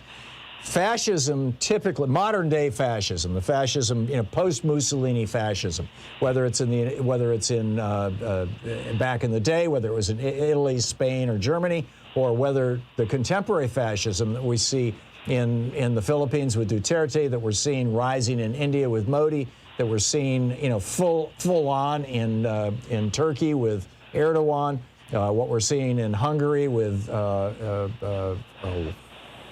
what's his name? Right. Yeah, Orban, Viktor Orban. That kind of fascism is much like the fascism in Germany in the 30s. Is at its core is a cult of personality, and a larger than life leader, and without that larger than life leader, I suspect that an awful lot of its potency is going to get drained out. And it'll go back to being what it was, in the 60s and 70s, where you had these anti-tax protests and anti-government protests, or even in the 90s, with Tim McVeigh, you had, but it was a fringe, right? We're always going to have fascists, but it becomes a fringe. And that's my guess, Malcolm, is that, when Trump is disposed of, as it were, by the legal system, that he's going to be also disposed of by the Republican Party. And whether the wannabe Trumps, the Ron DeSantis's, the Josh Hawleys, the Tom Cottons of the world, the Rick Scotts, Rick Scott is way high up on that list, whether they have the charisma, whether they have the ability to capture the public imagination the way that Trump did. And he did, frankly, in large part because of his decade, more or less, on Apprentice, on Celebrity Apprentice. Whether they have the ability to grab that. Same with Schwarzenegger. Yeah, American imagination, I think is very much in question. And that's going to define the future of fascism in the United States. So I'm skeptical. Malcolm, thanks for the call. It was a very thoughtful question. Steve in Chicago. Hey, Steve, what's on your mind today? Yes, I wanted to touch on an issue that you raised earlier with regard to the anxiety I think a lot of people are feeling, given that America is a changing demographic. But, this is nothing new. America is always changing. And 100 years ago, the notion of whiteness, included people who today, today includes people who would not have been considered white a century ago. Right. And it's just amazing how short our memories are. And I suspect that going forward, with regard to what we know about demographics, Hispanics intermarry within 2 generations, Asian Americans slightly faster. So what you get is the same sort of thing that, defines whiteness today, includes people who a century ago, Slavs, Southern Europeans, Jews, Irish, and so forth, who are now white. So then moving forward, someone will be, half Mexican-American, Honduran, whatnot, a quarter, blah, blah, blah. And then that will be woven into whiteness as well, because it's a fluid concept. And I think that the ongoing issue that where you continue to have this problem is the lack of willingness on the part of America to assimilate people and to accept them as fully American in terms of the African American community and Native Americans. That's the ongoing issue that we have never been able to resolve. So I do think that in the same way that a century ago, if you were defining whiteness as the white Anglo-Saxon Protestants, which is what it was, then those people long ago became a minority. Those people are 1 in 5 Americans.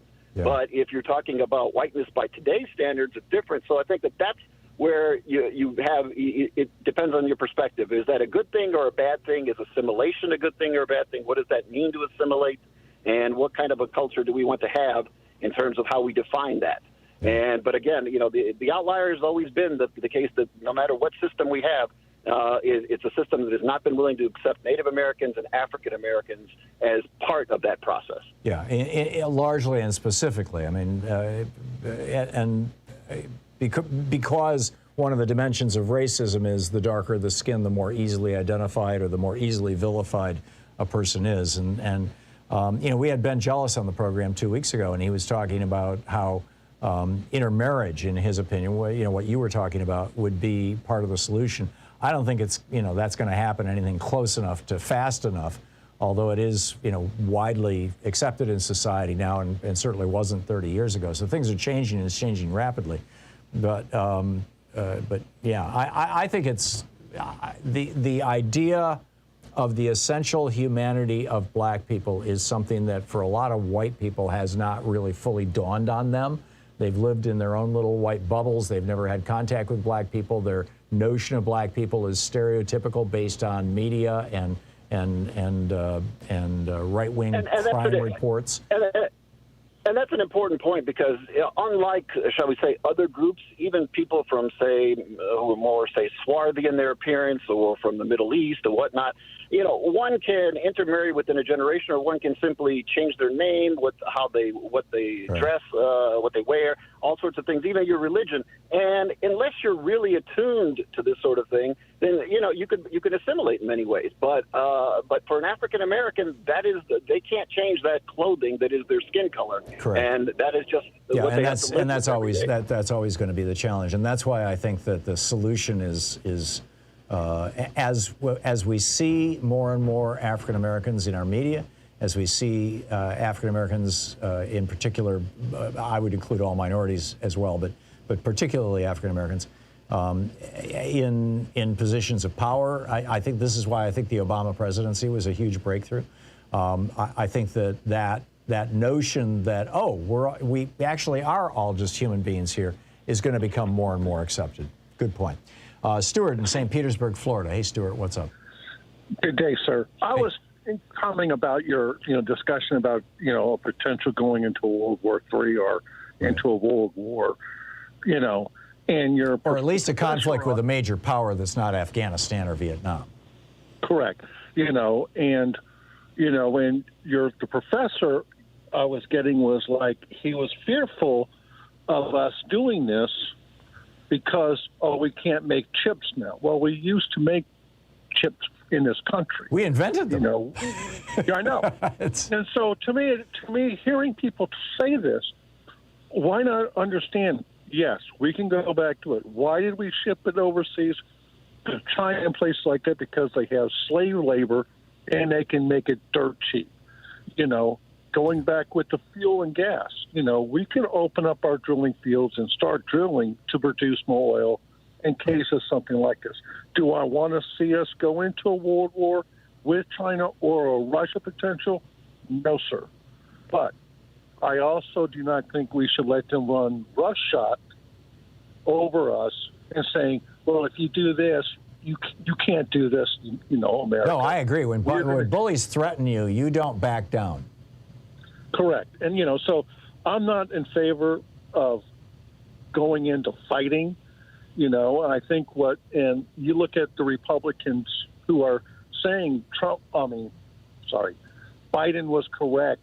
They're not sending any troops into Ukraine because we can't, because that would lead into a potential going into. Well, that's not the reason. We're not sending troops into Ukraine because we don't have a bilateral or multilateral defense treaty with them, and they're not a member of NATO or the EU.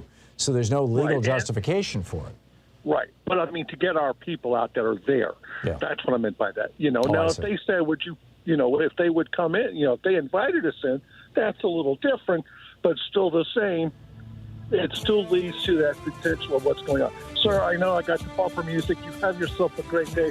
Thank you, Stuart. Thanks a lot.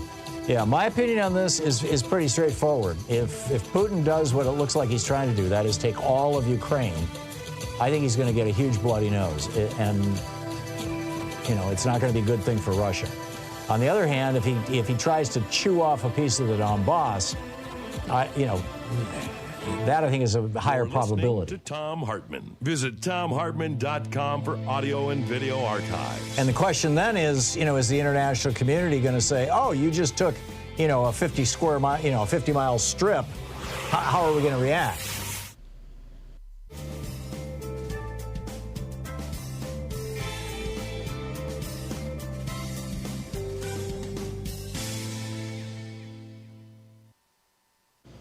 And I would add, I ran out of time there, I would add, if that's what they try to do, is just take part, the eastern part of Ukraine, I think that the response should be just as vigorous. And which, although that may provoke them to say, well, what the hell, let's just go for the whole thing.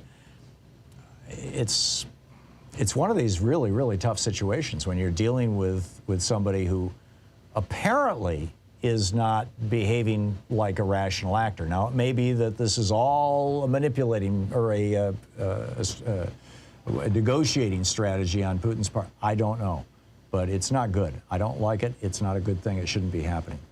Brian in Broadheadsville, Pennsylvania. Hey, Brian, what's on your mind today?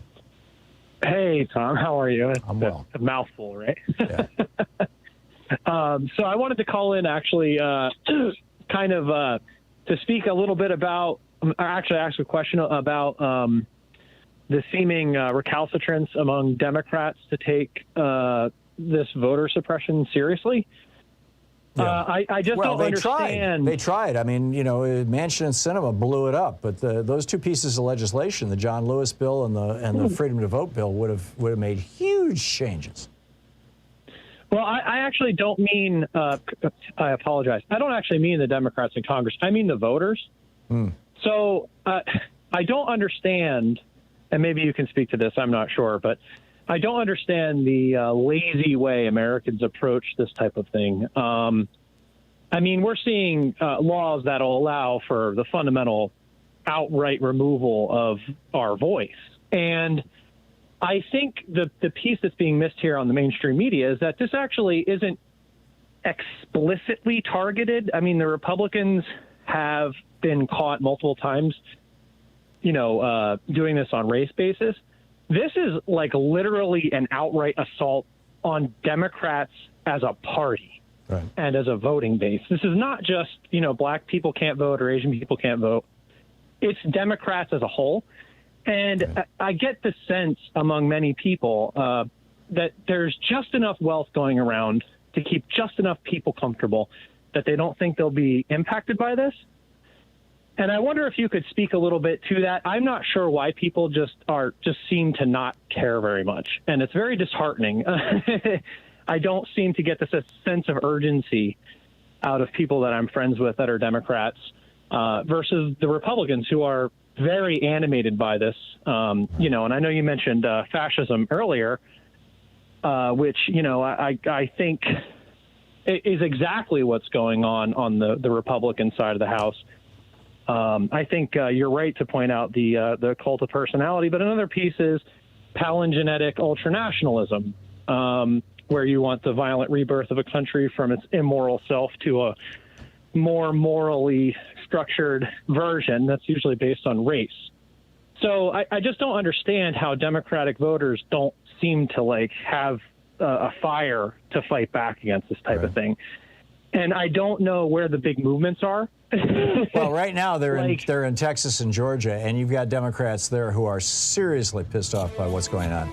But Brian, I'm hitting the break here. Let me give you just a little mini rant on the other side of this break in 60 seconds. I'll give you a more comprehensive answer to your question, because I do think you've raised an important issue, and it's worth discussing. Thank you, Brian. We'll be right back. It's 10 minutes before the hour. I'll be back in 60 seconds. Stick around. I got to go read an ad on the commercial side of the program to pay the bills here. We'll be right back.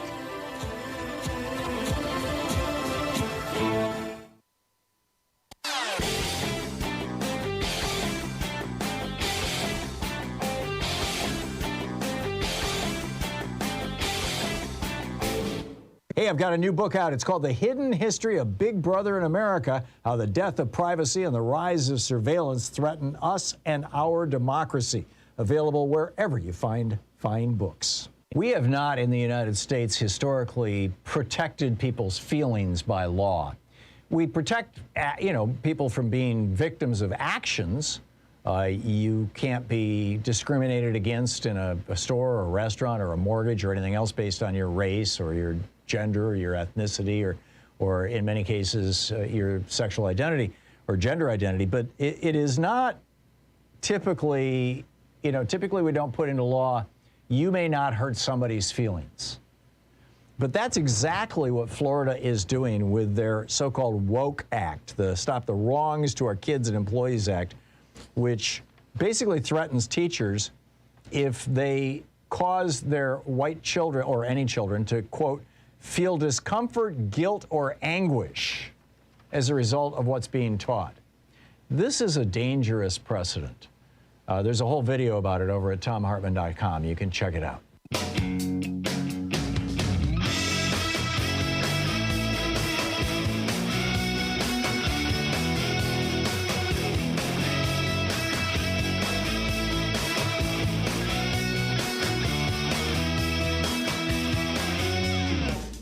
And welcome back. I had a caller just a minute ago who was saying, what's the deal with Democrats not, feeling super passionate and violently angry and all this kind of stuff? And, is this going to translate into a problem in the election?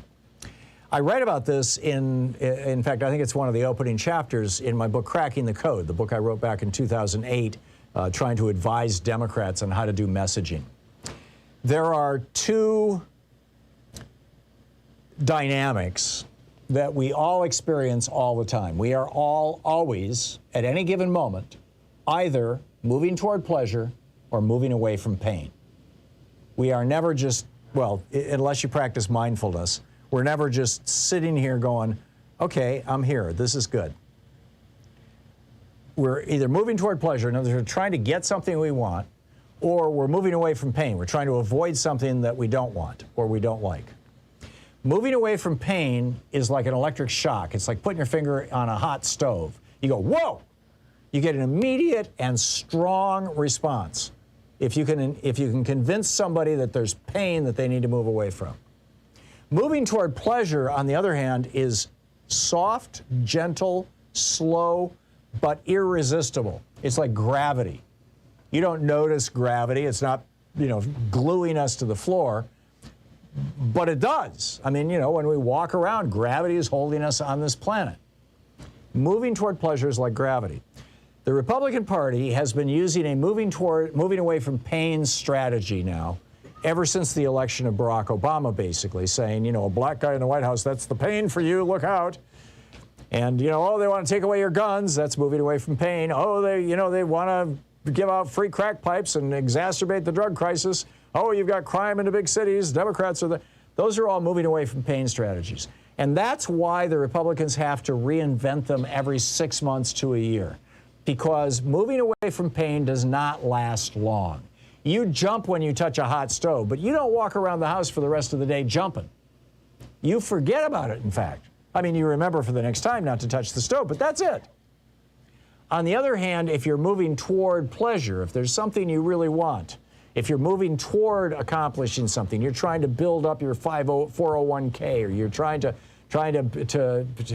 strengthen a relationship, or you're trying to work toward getting enough money to buy a car, or whatever, and these are just kind of dopey examples, but if you're trying to move toward having everybody have free paid leave and vacation time, low-cost medical assistance, Medicare for all, low-cost education and ending college debt. If you're trying to move toward pleasure, that's something that you hold in front of you for long periods of time and you continuously move to.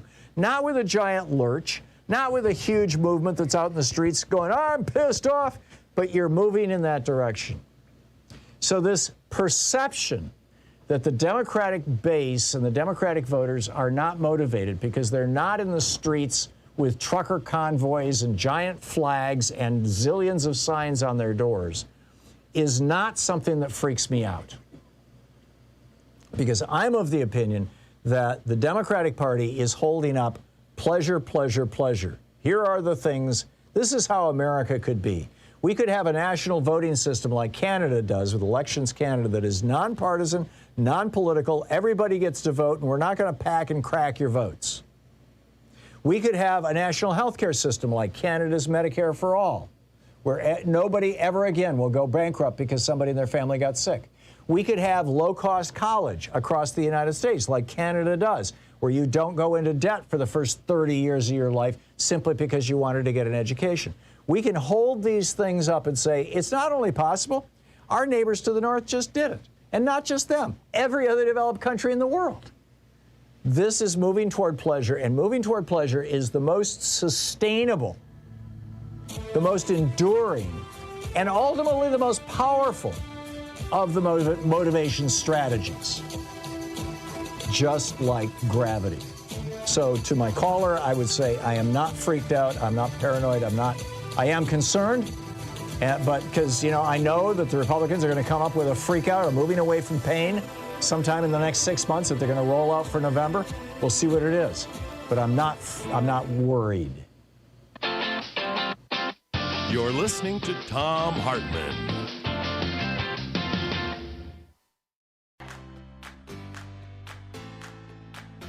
These companies support the Thom Hartmann Program. They are HelloFresh, the #1 meal kit delivery service. More info at HelloFresh.com, code TOM.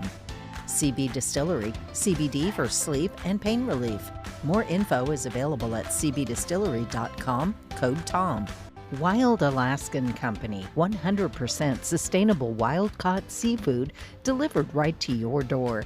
More info at wildalaskancompany.com/Tom. Cozy Earth, better sleep, better you. More info at cozyearth.com, promo code TOM. Dinovite, a whole food supplement for your pet's immune system. More info at dinovite.com. And ExpressVPN, the VPN that just works. More information at expressvpn.com/Tom.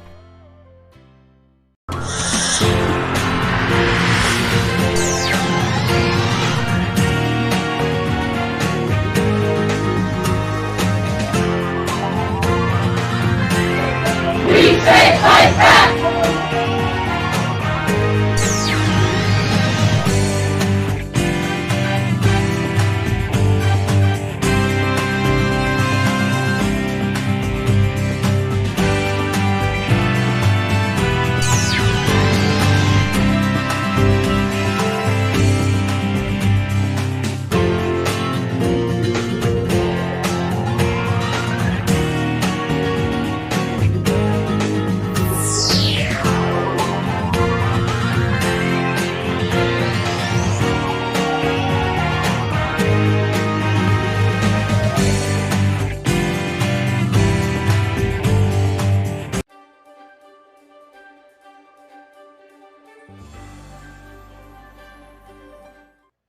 Our book today is The End of the Myth, From the Frontier to the Border Wall in the Mind of America by Greg Grandin.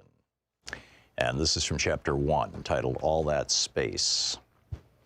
The British colonies in North America were conceived in expansion. America was an aspiration, an errand, and an obligation born out of violent Christian schism and Europe's interminable religious and imperial conflicts.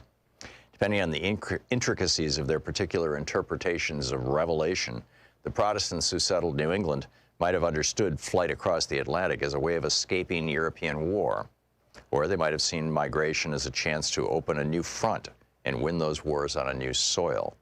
Here in the 1600s, in the eschatological nebula of the New World, was the first paradoxical image of America as simultaneously pristine and despoiled, empty and at the same time filled with primitives begging for deliverance, subordinated to Catholic Spain, which had conquered its part of the Americas a century earlier and stood as the great obstacle to Reformation England's rise as a world power. All yell and cry with one voice, Libertia, Libertia, Richard Hakluyt, a clergyman and court minister, wrote in the late 1500s, hoping to convince investors and his queen to establish an American colony. As Puritan society frayed under the harsh conditions of settler life, the frontier threatened and beckoned. The dark woods were filled with witches, and they were witchy, inviting hither. The forest was the place where the community could be redeemed and given new purpose, a chance to once again start anew, or it could be a place of more sorrows, wilderness sorrows, as two early Puritan patriarchs described the hardships that awaited those who ventured into uncharted territory, where whatever solidarity existed would be smashed into atoms as settlers scattered to escape the rule of the clergy. People are ready to run wild into the woods again and to be as heathenish as ever, warned Increase Mather. Expansions could be, often in the same sermon, held up as the cause of and the solution to the difficulties of establishing Christian communities. Either way, Native Americans had to get out of the way. They could die.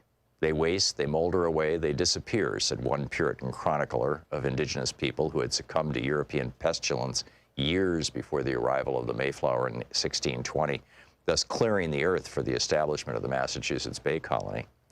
God made way for his people by removing the heathen and planting them in the ground, said another observer. They could be murdered. The holy terror unleashed by the Puritans was, according to the historian Bernard Bailyn, driven by fears of what could happen to civilized people in an unimaginable wilderness and fears of racial conflicts in which God's children were fated to struggle with pitiless agents of Satan, pagan antichrists swarming in the world around them. Survivors could be enslaved. The first patent granted in colonial America in 1626 was to a Virginia merchant and planter, William Claiborne, for inventing a device that would not just restrain Indians, but also make them work. Claiborne was given an Indian to experiment on for the trial of his invention. Colonial records do not say what this innovation might have been, only noting that it was not successful. Or they could be pushed further and further west. The prodigious and relentless population, complained New Orleans Spanish governor in 1794, progressively drives the Indian nations before them and upon us, seeking to possess for itself this vast continent which the Indians occupy between the Ohio and Mississippi rivers, the Gulf of Mexico, and the Appalachian Mountains. More than a century and a half later, writing in the early 1950s, the Mexican author and diplomat Octavio Paz made much the same point. America was, he writes, if anything, geography, pure space, open to human action. Since it lacked historical substance, ancient social classes, established institutions, religions, and hereditary laws, reality presented no obstacles other than natural ones. Men struggled not against history, but against nature. And wherever there was an historical obstacle, indigenous societies say, it was simply erased from history, reduced to a mere natural fact and dispensed with accordingly.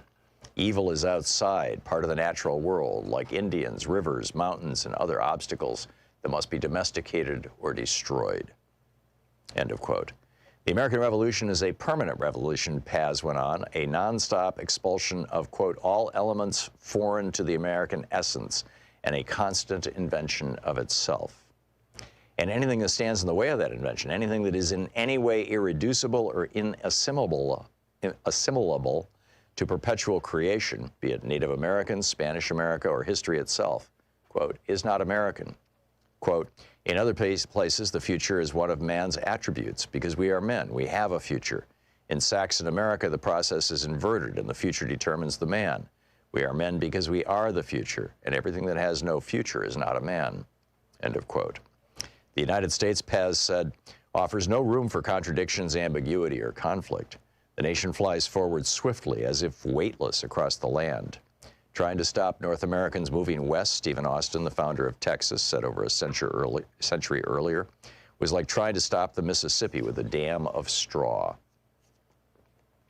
The drive west waxed and waned and burst forward with great passion during key moments. The book, The Edge of the Myth, by Greg Grandin.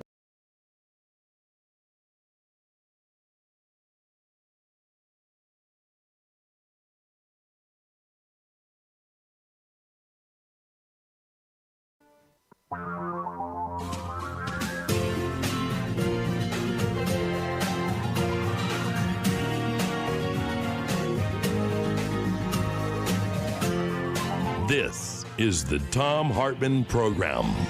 Welcome back. 6 minutes past the hour. Thom Hartmann here with you. Two quick stories, and then I'll pick up your phone calls. The first is just following up on my rant from the last hour that basically what the Republicans are doing is whipping the horse, right? And what Democrats are doing is holding a carrot in front of the horse, a carrot that eventually the horse can get. Right? It's the moving away from pain versus moving toward pleasure principle. And to give you a concrete example, during the break, I checked my email, and I got an email from the America First Policy Institute.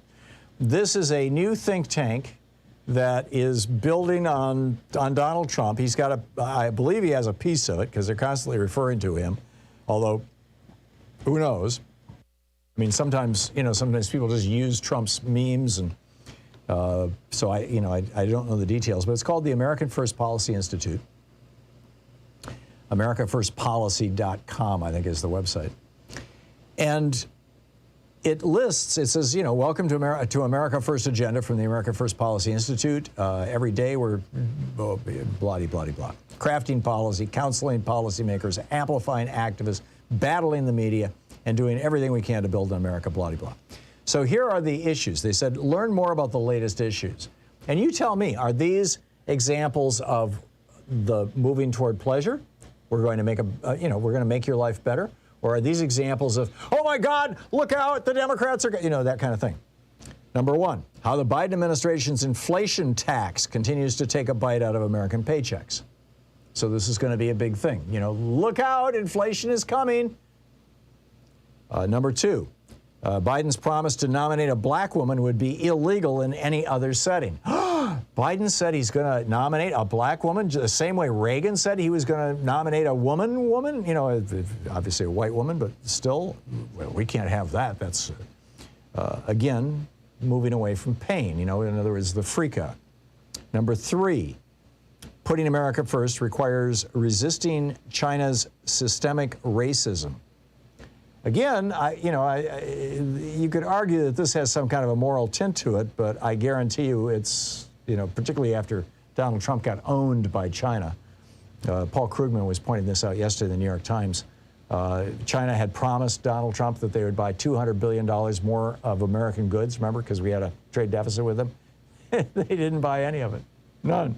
They just, they stroked him. They said, oh, yeah, Donald, we'll pat you on the head. Yeah, we'll say to you. And then Americans were returning to work as Biden administration work disincentives expire, but jobs remain over 7 million below the trend. In other words, it's all, oh my God, here's what's bad with America. They're doing the same thing that Mitch McConnell said in my opening rant from HartmannReport.com, where I said, Mitch McConnell just basically came out and said, we don't have a policy to run on. We're going to run on trashing Democrats. That's it. So there's that, number one. Number two, did you know, and you probably do if you've been paying attention to the news, it's been all over the mainstream media. It's not showing up on Fox News. It's not showing up on conservative media, interestingly. But 40% of the mail-in ballot requests in Houston, a city with a sizable black and Hispanic population, and a lot of Democrats, 40% have been turned down. It's actually 38% is the exact number. 2.4 million voters, 38% of the people who are applying for mail-in ballots are being told, no, sorry. Because, see, you got to have this number. Now, yesterday when I was talking about this, I said I believed that the number was randomly generated. Turns out I was wrong. The number is either the last 4 digits of your social or it's your driver's license number. But here's the catch. When you register to vote, you have to give one of those 2 numbers. When you vote now, you have to remember which number you gave them, and write it down correctly on your ballot or on your application for a mail-in ballot. And if you fail to do that, or on your mail-in ballot when you send it in, when you send in your vote, if you fail to get it right, your vote doesn't get counted. So, you know, one of the more famous stories, the one that I heard last night on TV, was that there was this woman who's been voting in Dallas or in Houston or in Texas, I don't recall the city, frankly, for over 40 years. And when she registered to vote, she gave them her driver's license number and they wrote it down, but her driver's license number has changed. She still has a driver's license in Texas, but it's not the same number. I mean, have you ever had your driver's license renewed? Sometimes they give you a new number, particularly if you move out of state or you move from city to city or whatever. I mean, if there's any significant change, you might get a whole new driver's license number. So when she put down her driver's license number, knowing that she had used her driver's license number 40 years earlier when she registered, they threw out her vote. Said, sorry, wrong number. It's amazing. They also have, in addition to this, they have these new ID requirements. They put a ban on drive-through voting, which was very popular during the pandemic. Might not be such a big deal as, you know, the hysteria, and I don't mean that in the pejorative sense. The concern, shall we say, around COVID is diminishing over time. I'm guessing that you're actually going to see people show up to vote by November, unless a new evil variant comes along. You'll recall last summer we were, you know, the Biden administration in July came out and, hey, it's COVID Freedom Day, and then bang, Omicron hit us in what, August, September? And it was, you know, back hiding under the tables again. So we'll see. But a ban on drive-through voting, and they're limiting the individual counties. Say you're in a county that has seen population growth. You want to add more machines? You want to add places to vote? Not going to happen. Texas also only allows mail-in voting. Now the one area where this gets really interesting is, you know, the over 65 crowd is strongly Republican. Always, you know, largely always has been. Winston Churchill once made a joke about as you get older and wealthier, you become more conservative, and there's some truth to that. And so when I first looked at what Texas was doing to make it almost impossible to do a mail-in vote, I thought, you know, they're going to screw themselves. They got all these older voters, particularly in the rural areas, who vote by mail. And, you know, you're going to exclude them? Well, they've waived all this nonsense for people over 65. If you're on Social Security or Medicare in Texas, you can still vote by mail, no problem. They make it easy for you. So here we go, right? Here we go. As the Texas Tribune explained, if you have a defective ballot, if you can't remember your magic number, and they tell you that in time for you to do something about it, which is another big variable, you must visit an elections office in person to correct the issue. This is what it says in the Texas Tribune. And then they go on to say, obviously, the main concern is that people that receive ballots by mail may not have the ability to come to the clerk's office. After all, the people who are requesting mail-in ballots may be disabled, they may be elderly, they may be immune compromised, and they're not willing to expose themselves to COVID. They may have disabilities. This Senate Bill 1 is the name of this law, this Texas law. The Brennan Center for Justice says that 19 states now, last year, 19 states passed 34 laws restricting ballot access. We are now in the second month of this year, and so far, 250 pieces of legislation have been introduced or pre-filed in 27 states to limit Americans' right to vote. we need a Elections Canada kind of system. We need a national system that is completely nonpartisan, cannot be partisanly manipulated, that is just there to make it easy for everybody to vote. And frankly, I think we need national mail-in voting. We've had it for over 20 years here in Oregon, and it is wonderful. You're automatically registered to vote when you get your driver's license or pretty much anything else that has to do with the government. It comes in the mail a few weeks before the election. You have plenty of time to fill it out. It's easy. This is the Thom Hartmann Program. And that's why Republicans want to ban it, because it's easy. And we have one of the highest voter turnouts in the nation because we have statewide mail-in balloting.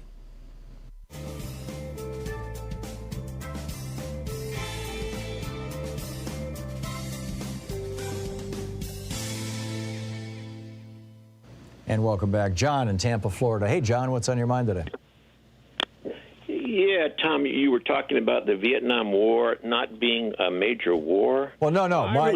Hang on just a second. What I was saying about Vietnam was we went to war with a country that did not have the ability to economically cripple us. Not economically, but I mean, while we were there, we invaded I was there when we invaded Cambodia. We had a secret war in Laos. We were bombing the hell out of North Vietnam. Those countries share a border with China. I'm surprised that Chinese did not intervene in that war. China was broke at that time. China had a famine in the 60s where I think it was 15 million people died of famine. Yeah, they still had a huge army, though, of so-called volunteers. I mean, they intervened in Korea. I mean, and we weren't even that close to their border, as in Laos, where we were carrying on the secret war and bombing the hell out of North Vietnam. I mean, if China was bombing Mexico along our border, we would have intervened in 30 seconds. Yeah. So I feel like, Vietnam veterans have got such a bad rap over the years. Oh, I didn't mean it that way anyway, John. I have so much respect for people who went to Vietnam, particularly knowing, especially in the later years, that we had been lied into that war. We have to honor our Vietnam veterans. My point was not that war was not a terrible war, a brutal war, a war that Richard Nixon extended, starting in 1968, committing treason to extend. My point was that if we go to war with China or Russia, they both have the ability to manipulate the world economy in a way that will affect every single American family immediately. Vietnam did not have that power. Iraq did not have that power. Afghanistan didn't have that power. And back in 1951, North Korea didn't have that power. So there's not a person living, or very few people still alive, from the World War II generation, from the 40s, who remember what it was like to go into a war in a way that fundamentally alters the American economy. We lost 56,000 people, which is a horror. We pissed away, in today's dollars, hundreds of billions, probably trillions of dollars in that war. We lost international prestige. We committed a mass murder. We murdered over 2 million South Vietnamese, or Vietnamese in general, for no good reason. We invaded a sovereign country, two of them, Cambodia and Laos, without being invited. All those things are absolutely true, but none of it had a direct impact on, your average American family. And that was my point. A war with China or a war with Russia, we will all know about, because things will happen. Your bank loans will be affected. Your price of food will be affected. Your price of fuel will be affected. The economy will go nuts. You will probably see, and this was not even possible back in the 60s, but and 70s, you will probably see also basically online warfare. And, all of those things together, I think make the possibility of this war a very different thing. That was my point, John. I didn't mean to disrespect you, and if that came across that way, I apologize to you personally. Oh, that's okay. I get it. I mean, we just have Vietnam vets have gotten such a bad rap over the years. When I got back, I was told by the VA people that you really weren't in a war. That was just a little conflict. It wasn't to me and my buddies. Yeah, it wasn't a little conflict. Whoever told you that was full of crap. that was terrible. Yeah. That's terrible. John, thank you, and thank you for your service to our country. We'll be right back. It's 20 minutes past the hour.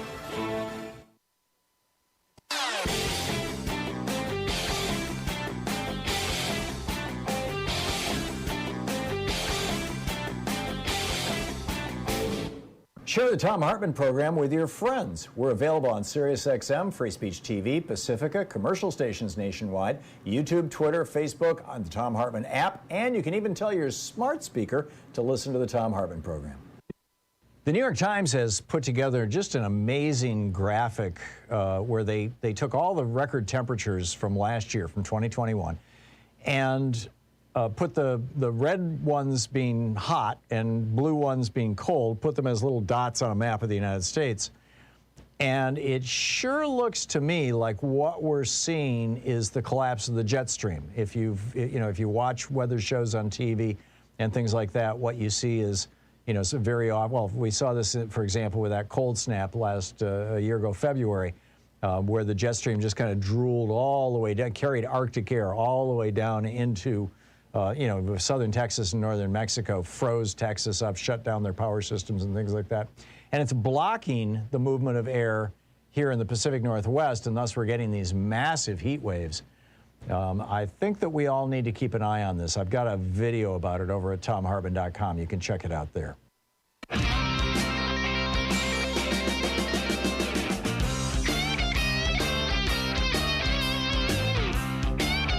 21 minutes past the hour. Welcome back. Picking up your calls here. Henry in Las Vegas. Hey, Henry, what's on your mind today? Yes, sir. I was 13 years old when World War II ended, living in occupied Holland, where we went for the last 9 months of a 5-year-long occupation. The last 9 months were just like a cave existence. No gas for cooking, no electricity, no fuel to heat the homes, 300 calories a day for food. Wow. No gasoline to bring the dead to the cemeteries. And I saw dead people laying in the streets, died from hunger. I have no time to tell you everything, but Stephen Ambrose, a famous American historian, he said, how can anybody still, if Americans ask, how can anyone still remember what happened 60, 70 years ago? Let me tell you, all of you, one thing. For those who lived through it, it is like yesterday. Yeah. I gave a class to a high school, was scheduled for 1 hour, and I was standing there without any notes, and I was able to talk for 2 hours long, and then the kids were still asking questions. The class was over 4 days later. I got a thank you note and please come back. Yeah. It's unbelievable. And as I say, my memories, I have a photographic memory. Whatever I told them, I could see coming up in front of my eyes like a film. And even today, from time to there is a day going by that I don't go back with memories that are just involuntarily are coming up. Right. Yeah, that's called... It's unbelievable. It's unbelievable. It's called PTSD. People here in this country have absolutely no idea what it was like. Yeah. Yeah, the last generation of Americans who understood what war on this continent would be like were the Civil War veterans. And there was a substantial peace movement that came out after the Civil War. Yeah. Henry, thank you for sharing that with us. That's sobering, shall we say. Thank you very much. Lucretia in Los Angeles. Lucretia, what's on your mind today? Hi, greetings. I have to speak out against the deep-seated hypocrisy with the pain politics that is being pushed now as far as, the true history. Because being a black woman, it's like pain is really all we have been issued to know. So the hypocrisy in trying to balance out, having truth in history being taught, and yet we can't have that truth being spoken, even though we've been in pain by not having that truth told. Any nation of color whose truth is being has been, withheld, it's painful. And, just across the board when it comes to policies with voting or the violence or the chattel slavery, it's been painful. So it's, this whole notion that it can be dished out, but it can't be taken. And it goes back to the old theory of eugenics, whereas we are viewed as being these beings that don't feel pain. Yeah. So excuse me, I thought you were done. No, go ahead, please. It sounds to me like what you're saying is that you can have a political strategy that is both moving away from pain and moving toward pleasure at the same time.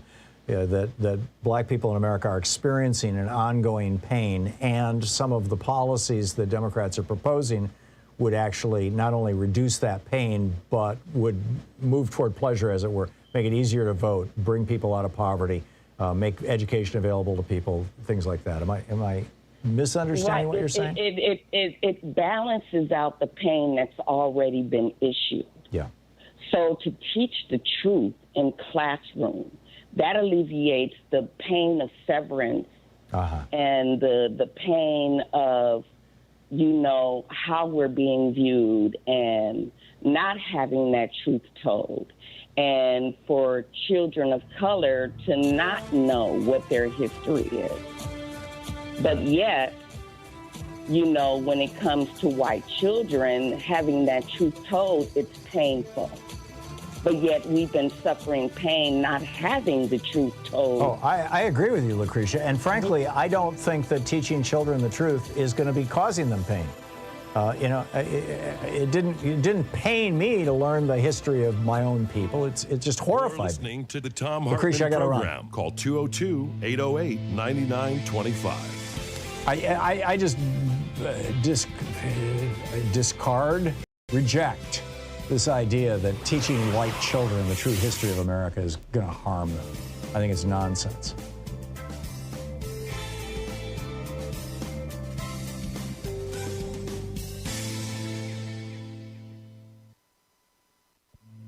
This is the Thom Hartmann Program. Our book today in the Thom Hartmann. It's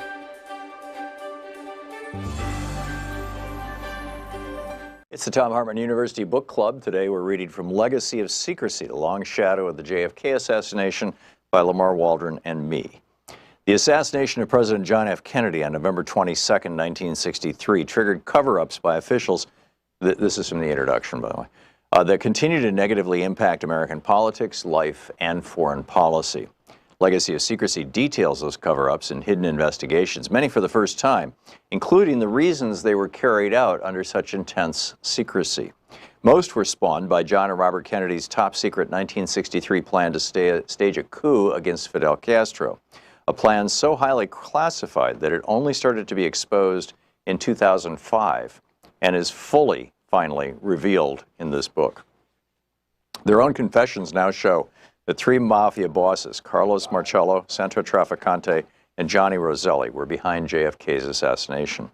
They used parts of the secret coup plan to kill JFK in a way that forced Attorney General Robert Kennedy, President Lyndon B. Johnson, FBI Director J. Edgar Hoover, and high CIA official Richard Helms to withhold critical information not only from the public and the press, but also from each other and sometimes their own investigators.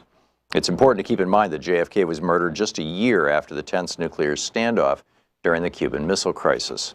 The main goals of U.S. officials were to prevent a nuclear confrontation with the Soviets and to protect JFK's ally high up in the Cuban government, Commander Juan Almeida, head of the Cuban Army in 1963, still listed as Cuba's #3 official today. While U.S. leaders have managed to prevent a confrontation with Russia and preserve a critical ally in the Cuban government, this limited the investigation into JFK's murder, allowing the three mafia chiefs and their associates to remain free. As a result, the long shadow of secrecy surrounding both JFK's murder and the coup plan set the stage for the murder of Martin Luther King. ultimately driving 2 presidents from office and bringing about the murders of 5 congressional witnesses in the mid-1970s. Legacy of Secrecy breaks excuse me, important new ground in key areas, detailing for the first time Louisiana Godfather Carlos Marcello's clear confession to ordering JFK's assassination. Marcello's criminal empire ranged from Dallas to Memphis, and previously secret files at the National Archives have shown that he made this confession in 1985 to an FBI informant ruled credible by a federal judge as part of a secret FBI undercover sting operation named Camtex. Exposed here for the first time, Camtex yielded Marcello's admission that he'd met Lee Harvey Oswald and set Jack Ruby up in business in Dallas. The operation also generated hundreds of hours of heretofore secret prison audio tapes of Marcello discussing his crimes, recorded using the FBI informant's bugged transistor radio.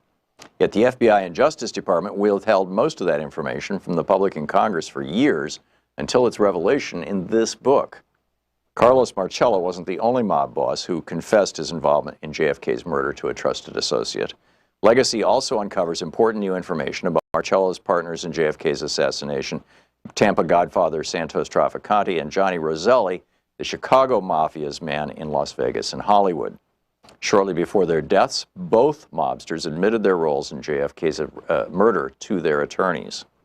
2 of their associates with documented ties to the secret JFK Almaheda coup plan likewise confessed. Using exclusive new information supported by FBI files apparently withheld from Congress, this book names 2 of the Georgia men who paid James Earl Ray to kill the Reverend Dr. Martin Luther King, white supremacist Joseph Miltier and Hugh R. Spake. Miltier, who had been involved in Marcello's murder of JFK, was part of a small clique of racists in Atlanta who used Marcello to broker the contract to murder Dr. King. We document James Earl Ray's ties to Marcello's heroin smuggling operation and long overlooked evidence in FBI files linking Ray to Marcello's associate, Johnny Roselli. Finally, this book explains why Ray, while fleeing to Canada the day after killing Dr. King in Memphis, made a 400-plus mile detour south to Atlanta, where he contacted Spake to get help from Miltier.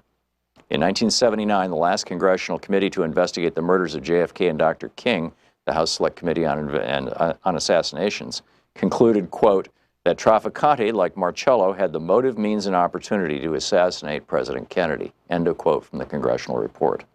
The HSCA had been created in the wake of Roselli's sensational murder, but the HSCA was unable to establish direct evidence of Marcello's complicity.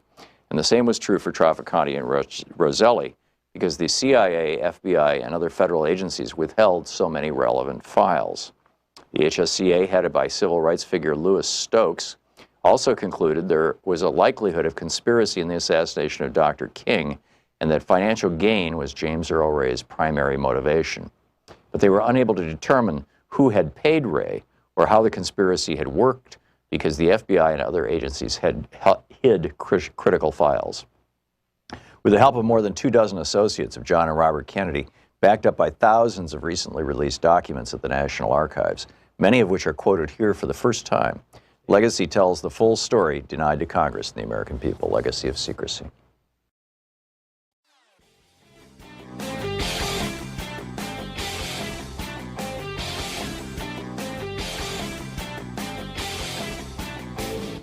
Missed my opening rant today? It's usually published over at HartmannReport.com, where you can read it and share it with your friends for free. Check it out, HartmannReport.com. Hey, just wanted to flag for you this amazing study that came out of the Department of Global Public Health at the University of Bergen in Norway. Lars Fadnes is the professor who oversaw it.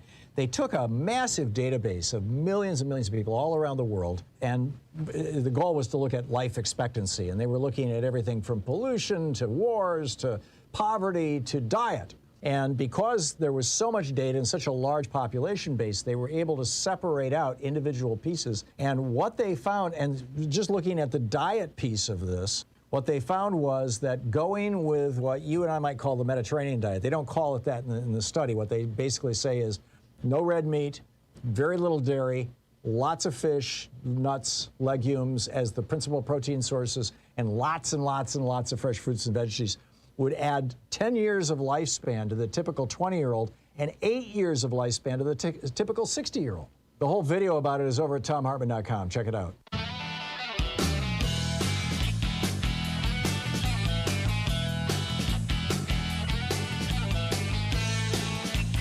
Welcome back. 35 minutes past the hour, picking up your phone calls. Mark in Morgantown, West Virginia. Hey, Mark, what's on your mind? Hey, Tom. How you doing today? Good. What's up? Hey, I was wondering if you were aware of a story about a West Virginia state delegate named Danielle Walker. Not right off the top of my head. Okay. Well, what happened back on February 1st, she received an email from one of the local chapters of West Virginians for Life. And the email had a picture of a guy in full Klan's outfit, you know, all the robes and hood and everything. And it said, the message was, the idiot featured in this picture below is an ally of yours and holds the same beliefs that you do, that the killing of children who look like you is a good thing. So Danielle Walker, by the way, is the only female black delegate in West Virginia. Wow. So the guy has since resigned, and she's filed a civil lawsuit. That's good. I mean, how can you ever think that sending a picture of a Klansman to a black person in today's America is appropriate? It's, yeah, at the very least. The fact that she's the only black elected female delegate to West Virginia, although West Virginia is a largely white state, but still, I mean, you know, so much for racial diversity. Mark, thanks for that story. I did not know that, and it just kind of adds to the whole thing. Thank you very much. Pat in Bellevue, Washington. Hey, Pat, you wanted to get back to talking about the consequences of war? Yeah, I do. I went to school in London before World War II. Oh, my. So 88. Mm-hmm. And I've just written a book called Window on the World. And it tells the story of how we managed as a family, how we survived World War II, all the things we had to do, things we had to eat, and it's actually my lifestyle, but my life story. But I think Americans really need to know what war means to every person all the time. Yeah. And you know, your story just about the diet of people really rings true with me, because I grew up virtually vegetarian. We didn't have any meat in World War II. The rationing was 4 ounces of meat a week. And you're probably healthier because of it. What? You're probably healthier because of that. Well, yeah. Now here I'm at 88. I'm right. This is my 5th book in 2 years. Wow, good on you, Pat. And it'll be published next week, this month. Mm-hmm. Great. And I think people will be interested because it does detail how you can live through a war, how we did, and then is it available? Forgive my interruption. Is it available on Amazon or other places like that? It'll be on Amazon, I hope, in a few weeks. Yes. And the title is Wonder on the World. Wonder Wonder on the World. Wonder, the Window on the World. By Pat Room. Okay, cool. I'll look for it. Yeah. So, I interrupted you. You were saying. Well, I was saying that I got detail how it feels to be an immigrant. It wasn't easy for me. To immigrate to the U.S. was very difficult. And I think people need to know that people don't do this lightly. It's a very traumatic event for many reasons. But then also I've got a lot of the things, my reaction to arriving in Seattle. I was told that, the U.S. was a land of opportunity and freedom. Well, I found the opposite. And so I detail why I felt the opposite and how difficult it was to assimilate. And even now, I have. I've been here 60 years, but I'm in a group that discusses current affairs. I'm trying to get through to them that in where I grew up, you could agree to disagree. And the problems of Americans that say, he thinks that's all, that I'm not going to be friends with him anymore. I can't talk to him because he doesn't believe in me. And that's not true. Yeah. You should agree to disagree, and you should say, tell me why you feel that way. Right, which goes back to seeing the essential humanity in everybody. Well, yeah, and mean, it's not a pro-U.S. book, but it does I hope to throw some light onto people of how they behave. And is this reasonable? And because I was bombed for 6 years, I escaped death twice by 100 yards. And so you look back at it and you say, I mean, please don't send me the airplanes overhead are painful to me. The Blue Angels are a misery. I want to be out of town. Right. But so people should. I think people realize what war does for your whole life. Yeah, it is a scar that never goes away. Pat, thank you for sharing that story, and I'll look for your book. Thank you very much. Maverick in Edmonds, Washington. Hey, Maverick, what's on your mind? Yeah, Tom, real quick, like your previous caller, that delightful lady was talking about the Blue Angels. They come to town and practice and perform a show once a year during a summer festival, and they're buzzing all over the place, and it's noisy as HE double hockey sticks. Oh, we've got the National Guard here. When I was walking home yesterday, two I don't know what they are. I think they're probably F-35s. Took off and went right over our heads, and I was listening to a podcast in my earbud, and I literally couldn't hear anything. I walked past a person on the trail, and they said something to me. I had no idea what. I mean, it's got to be over 100 decibels. It's crazy. And as it was going over, I was thinking, you know, if I lived in Afghanistan or Iraq or Syria or someplace like that, and I heard that and saw that, I'd be running. I'd be frightened to death. Anyhow, I think that's the point. Yeah. They were probably saying, "Isn't that loud?" Yeah. Yeah. So, reason I'm calling is you told the story a couple of times about going to the ammo store and having some guy telling you, it's no bullets because of Obama. Right. And almost the exact same thing happened to me, but I got a little victory at the end of it, and I want to lead that into a story about how racism is embedded in our print media by virtue of a stylistic element that I think you might find fascinating. Okay. So, real quick, I'll try to make it quick. I'm in this store, and there's this guy at the hardware store in a little town of 10,000 people outside of Seattle. And I'm walking past the place where they have the ammunition behind the counter, and I notice the shelves are pretty much empty. And there's a guy there chatting with the clerk, and this guy's wearing a belt and suspenders, so at the same time. So right away, a red flag went up with me.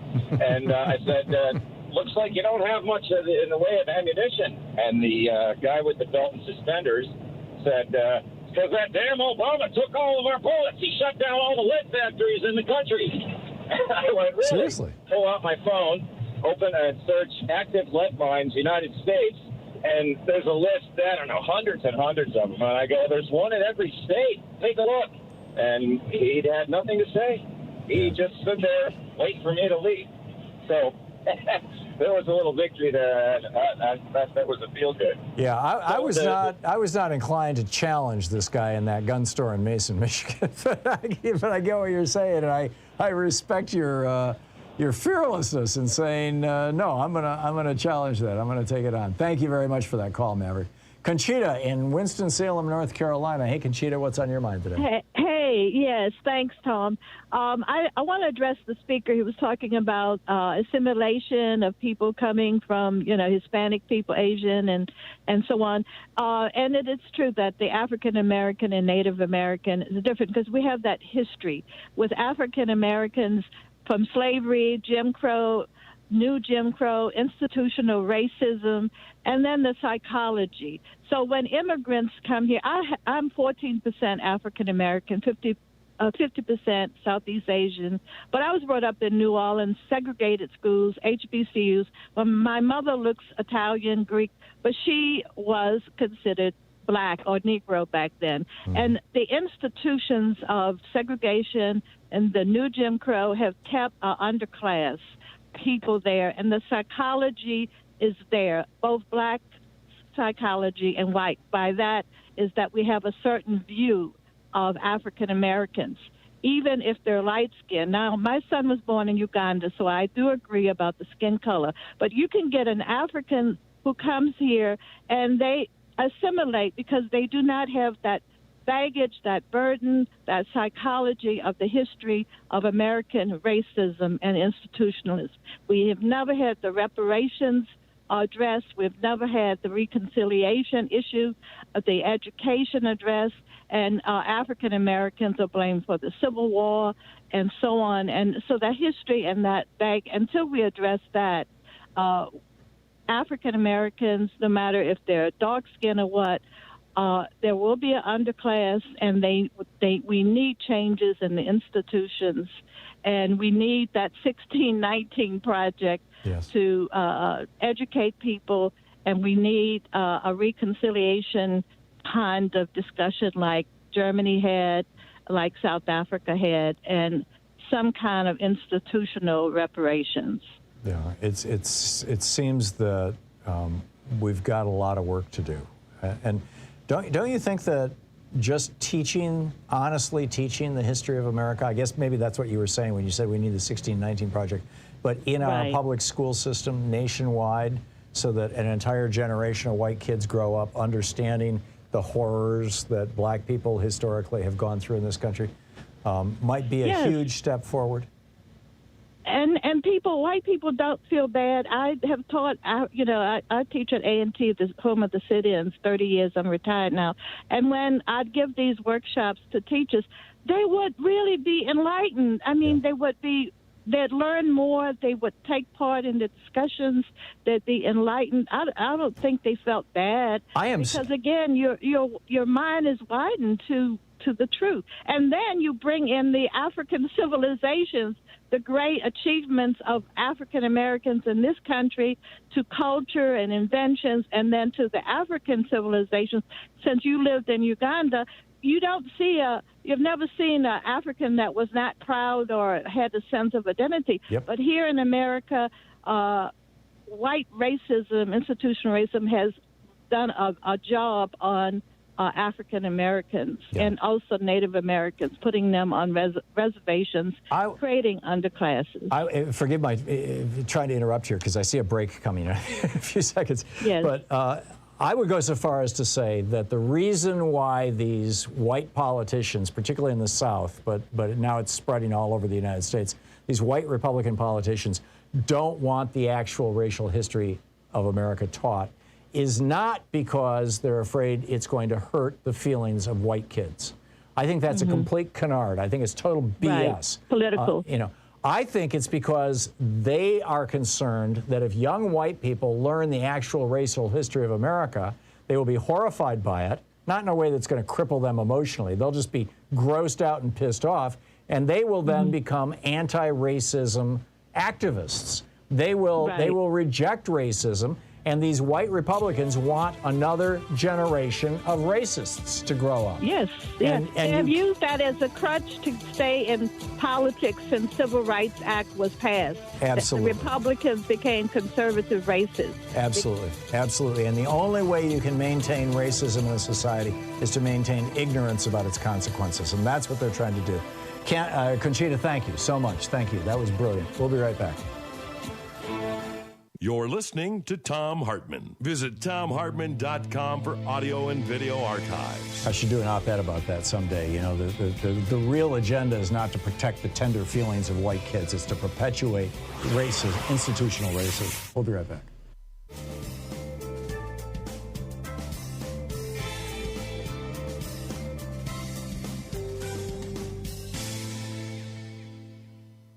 And welcome back. Alan in Seattle, listening on KBCS. Hey, Alan, what's up?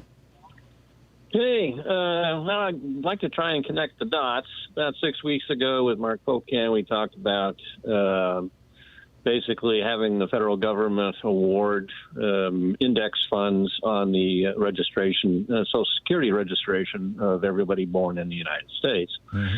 And this would fund the education of them later on. Now, what this will do, we talked about the basic financial things, but the intended consequences is to educate, give people a resource when they turn 18 so they can apply those funds generated by the free market to education. But think of the salvating that the guys on Wall Street will be doing as 10,000 daily bursts put money into the market. And what happens is you suddenly drive a wedge into the Republican Party because everybody born in America gets, a little bit of the stock market. And it's going to basically split the Republican Party because they're the party of Wall Street, but it's also the party of racism, which you've been talking about eloquently today. And so it also brings into perspective abortion. Well, if this idea would pass, what do you mean this person of color is going to have 2 or 3 more children, and the government is going to fund them with money? Oh, wait. Maybe abortion isn't such a bad idea, So yeah, I don't think that's a way to sell abortion, Alan. But I do like the idea of. In fact, Thomas Paine was the guy who suggested that every child, literally in 1772, in his Agrarian Justice pamphlet, Thomas Paine suggested that every child, when they're born, should be given a small inheritance, essentially. It should be held by the government in trust until they turn 18, as I recall. And it would launch them into the world with a nest egg. And I think it's a brilliant idea. Tony in Utica, Michigan. Hey, Tony, what's on your mind today? Hello, Tom. Thank you for taking my call. I heard your explanation earlier in the show about the fact of the psychological dynamic of pleasure, pain, and explaining why there's such disparity for how the Democrats and Republicans act. People react to them differently was my point. And, if I say to you, I'm going to give you a bunch of money, which is pleasure. I know. Listen, could you let me explain what I'm saying? Yes, sir. I think it's all about the money, Tom. The Dems have a harder time in advancing their programs because they have to be careful in not cutting off their campaign money from their rich campaign donors. It's a form of kabuki political theater, whereas the Republicans, they are more straightforward because they actually do their due diligence in supporting and representing their rich campaign donors. It's all about the money, Tom. You ever heard about the patriotic millionaires, Tony? Well, what about Clinton and Obama? They were weak and undynamic. In my mind, they were both dinos with a capital D. But that has nothing to do with what we're talking about. My point was the patriotic millionaires and others, George Soros, the big boogeyman, they will all tell you that they want their own taxes to go up. Right? Warren Buffett, for God's sake, said, it's wrong that my secretary pays higher tax rate than I do. So I think that, to your point, and I think that there's some truth to what you're saying, that the rich people who are concerned about taxes are voting Republican.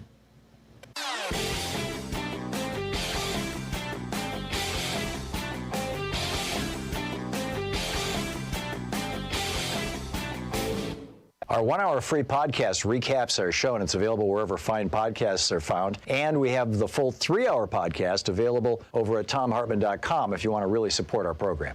So if you want to know what the Republicans are for, you'll recall, President Biden recently in his 1-year anniversary of becoming president speech said that, who would have imagined that all they were in favor of doing was just obstructing anything I'm doing. And then he went on to say, what are the Republicans for? What does Mitch McConnell stand for? Chris Sununu, the governor of New Hampshire, actually went and talked to the number of Republican senators when he was thinking about running for the Senate, asked them, what are you guys doing? And they said, we're just here basically obstructing Biden. That's all we're doing. And Sununu said, screw that. I'm not going to run for the Senate then. He said they were all, for the most part, content with the speed at which they weren't doing anything. It bothered me that they were okay with that. So then, Mitch McConnell got asked by an NBC, Leanne Caldwell at NBC, what are you guys going to do if you get elected? And McConnell said, I'll tell you after the election. This is nuts. We got a video about it over at thomhartmann.com. Check it out.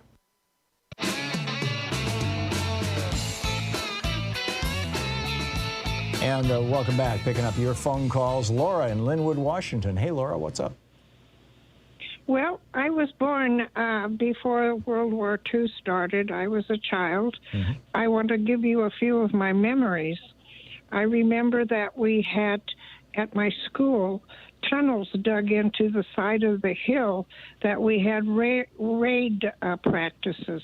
Wow. There was no duck. There was to get into a cave. Right. Our food was rationed. My mother, there was very little meat. We would eat canned meat like corned beef, and she would fry potatoes and onions, and we had a garden. And it wasn't called a victory garden. It was just a garden that we lived off, and she canned and did all that.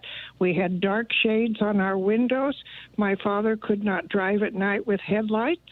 My parents went to some place where they were up high wasn't on a hill, it was on a thing they had to climb up, and they watched for airplanes, and they had a book that showed the different bodies of the airplanes, what they looked like in the sky. Oh, so they were spotters. You must have lived on the West Coast. We lived in Oregon. Yeah. Oh, okay. In Oregon. Yeah. Yeah, and we had. My dad repaired our shoes. He had some tools, and he would put new soles on our shoes. Mm-hmm. It just goes on and on. We were very aware. We were patriotic as hell. Yeah. And we were proud to be Americans. And we bought savings bonds, and we got stamps. The kids bought stamps, and we put them in a book. And when we had enough books, we could get a savings bond. And it just goes on. And there was no new clothes. You made do with what you had. Everything was for the war effort. Mm-hmm. And I remember something about Mother would save her excess fat because lard was used to make some kind of weapon. It just... always, that was our whole thing about the war. Yeah, and I lost... And that's my point, Laura. I'm sorry, we're out of time, but my point was that we have, in this generation, I mean, you're fortunate to be old enough to remember that. I know my mother-in-law, who's 95, remembers it too, and my mother used to tell me stories like this.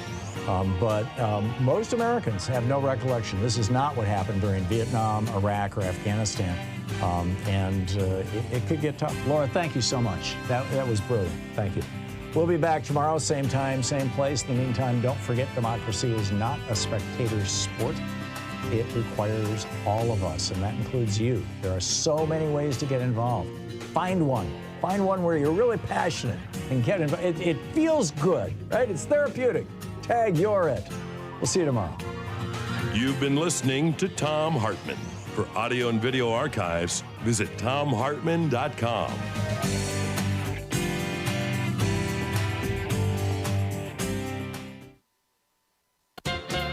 Right before.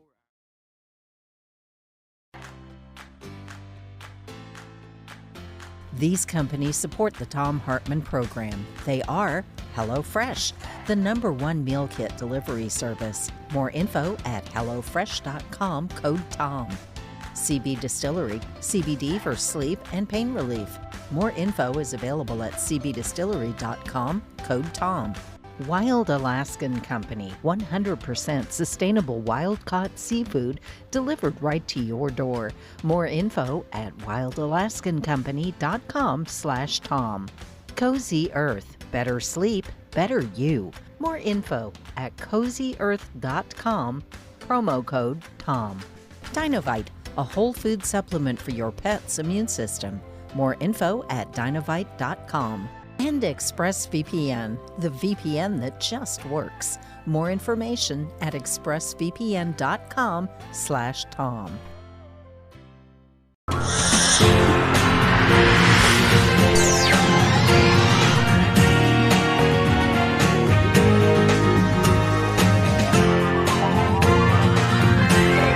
We say fight back!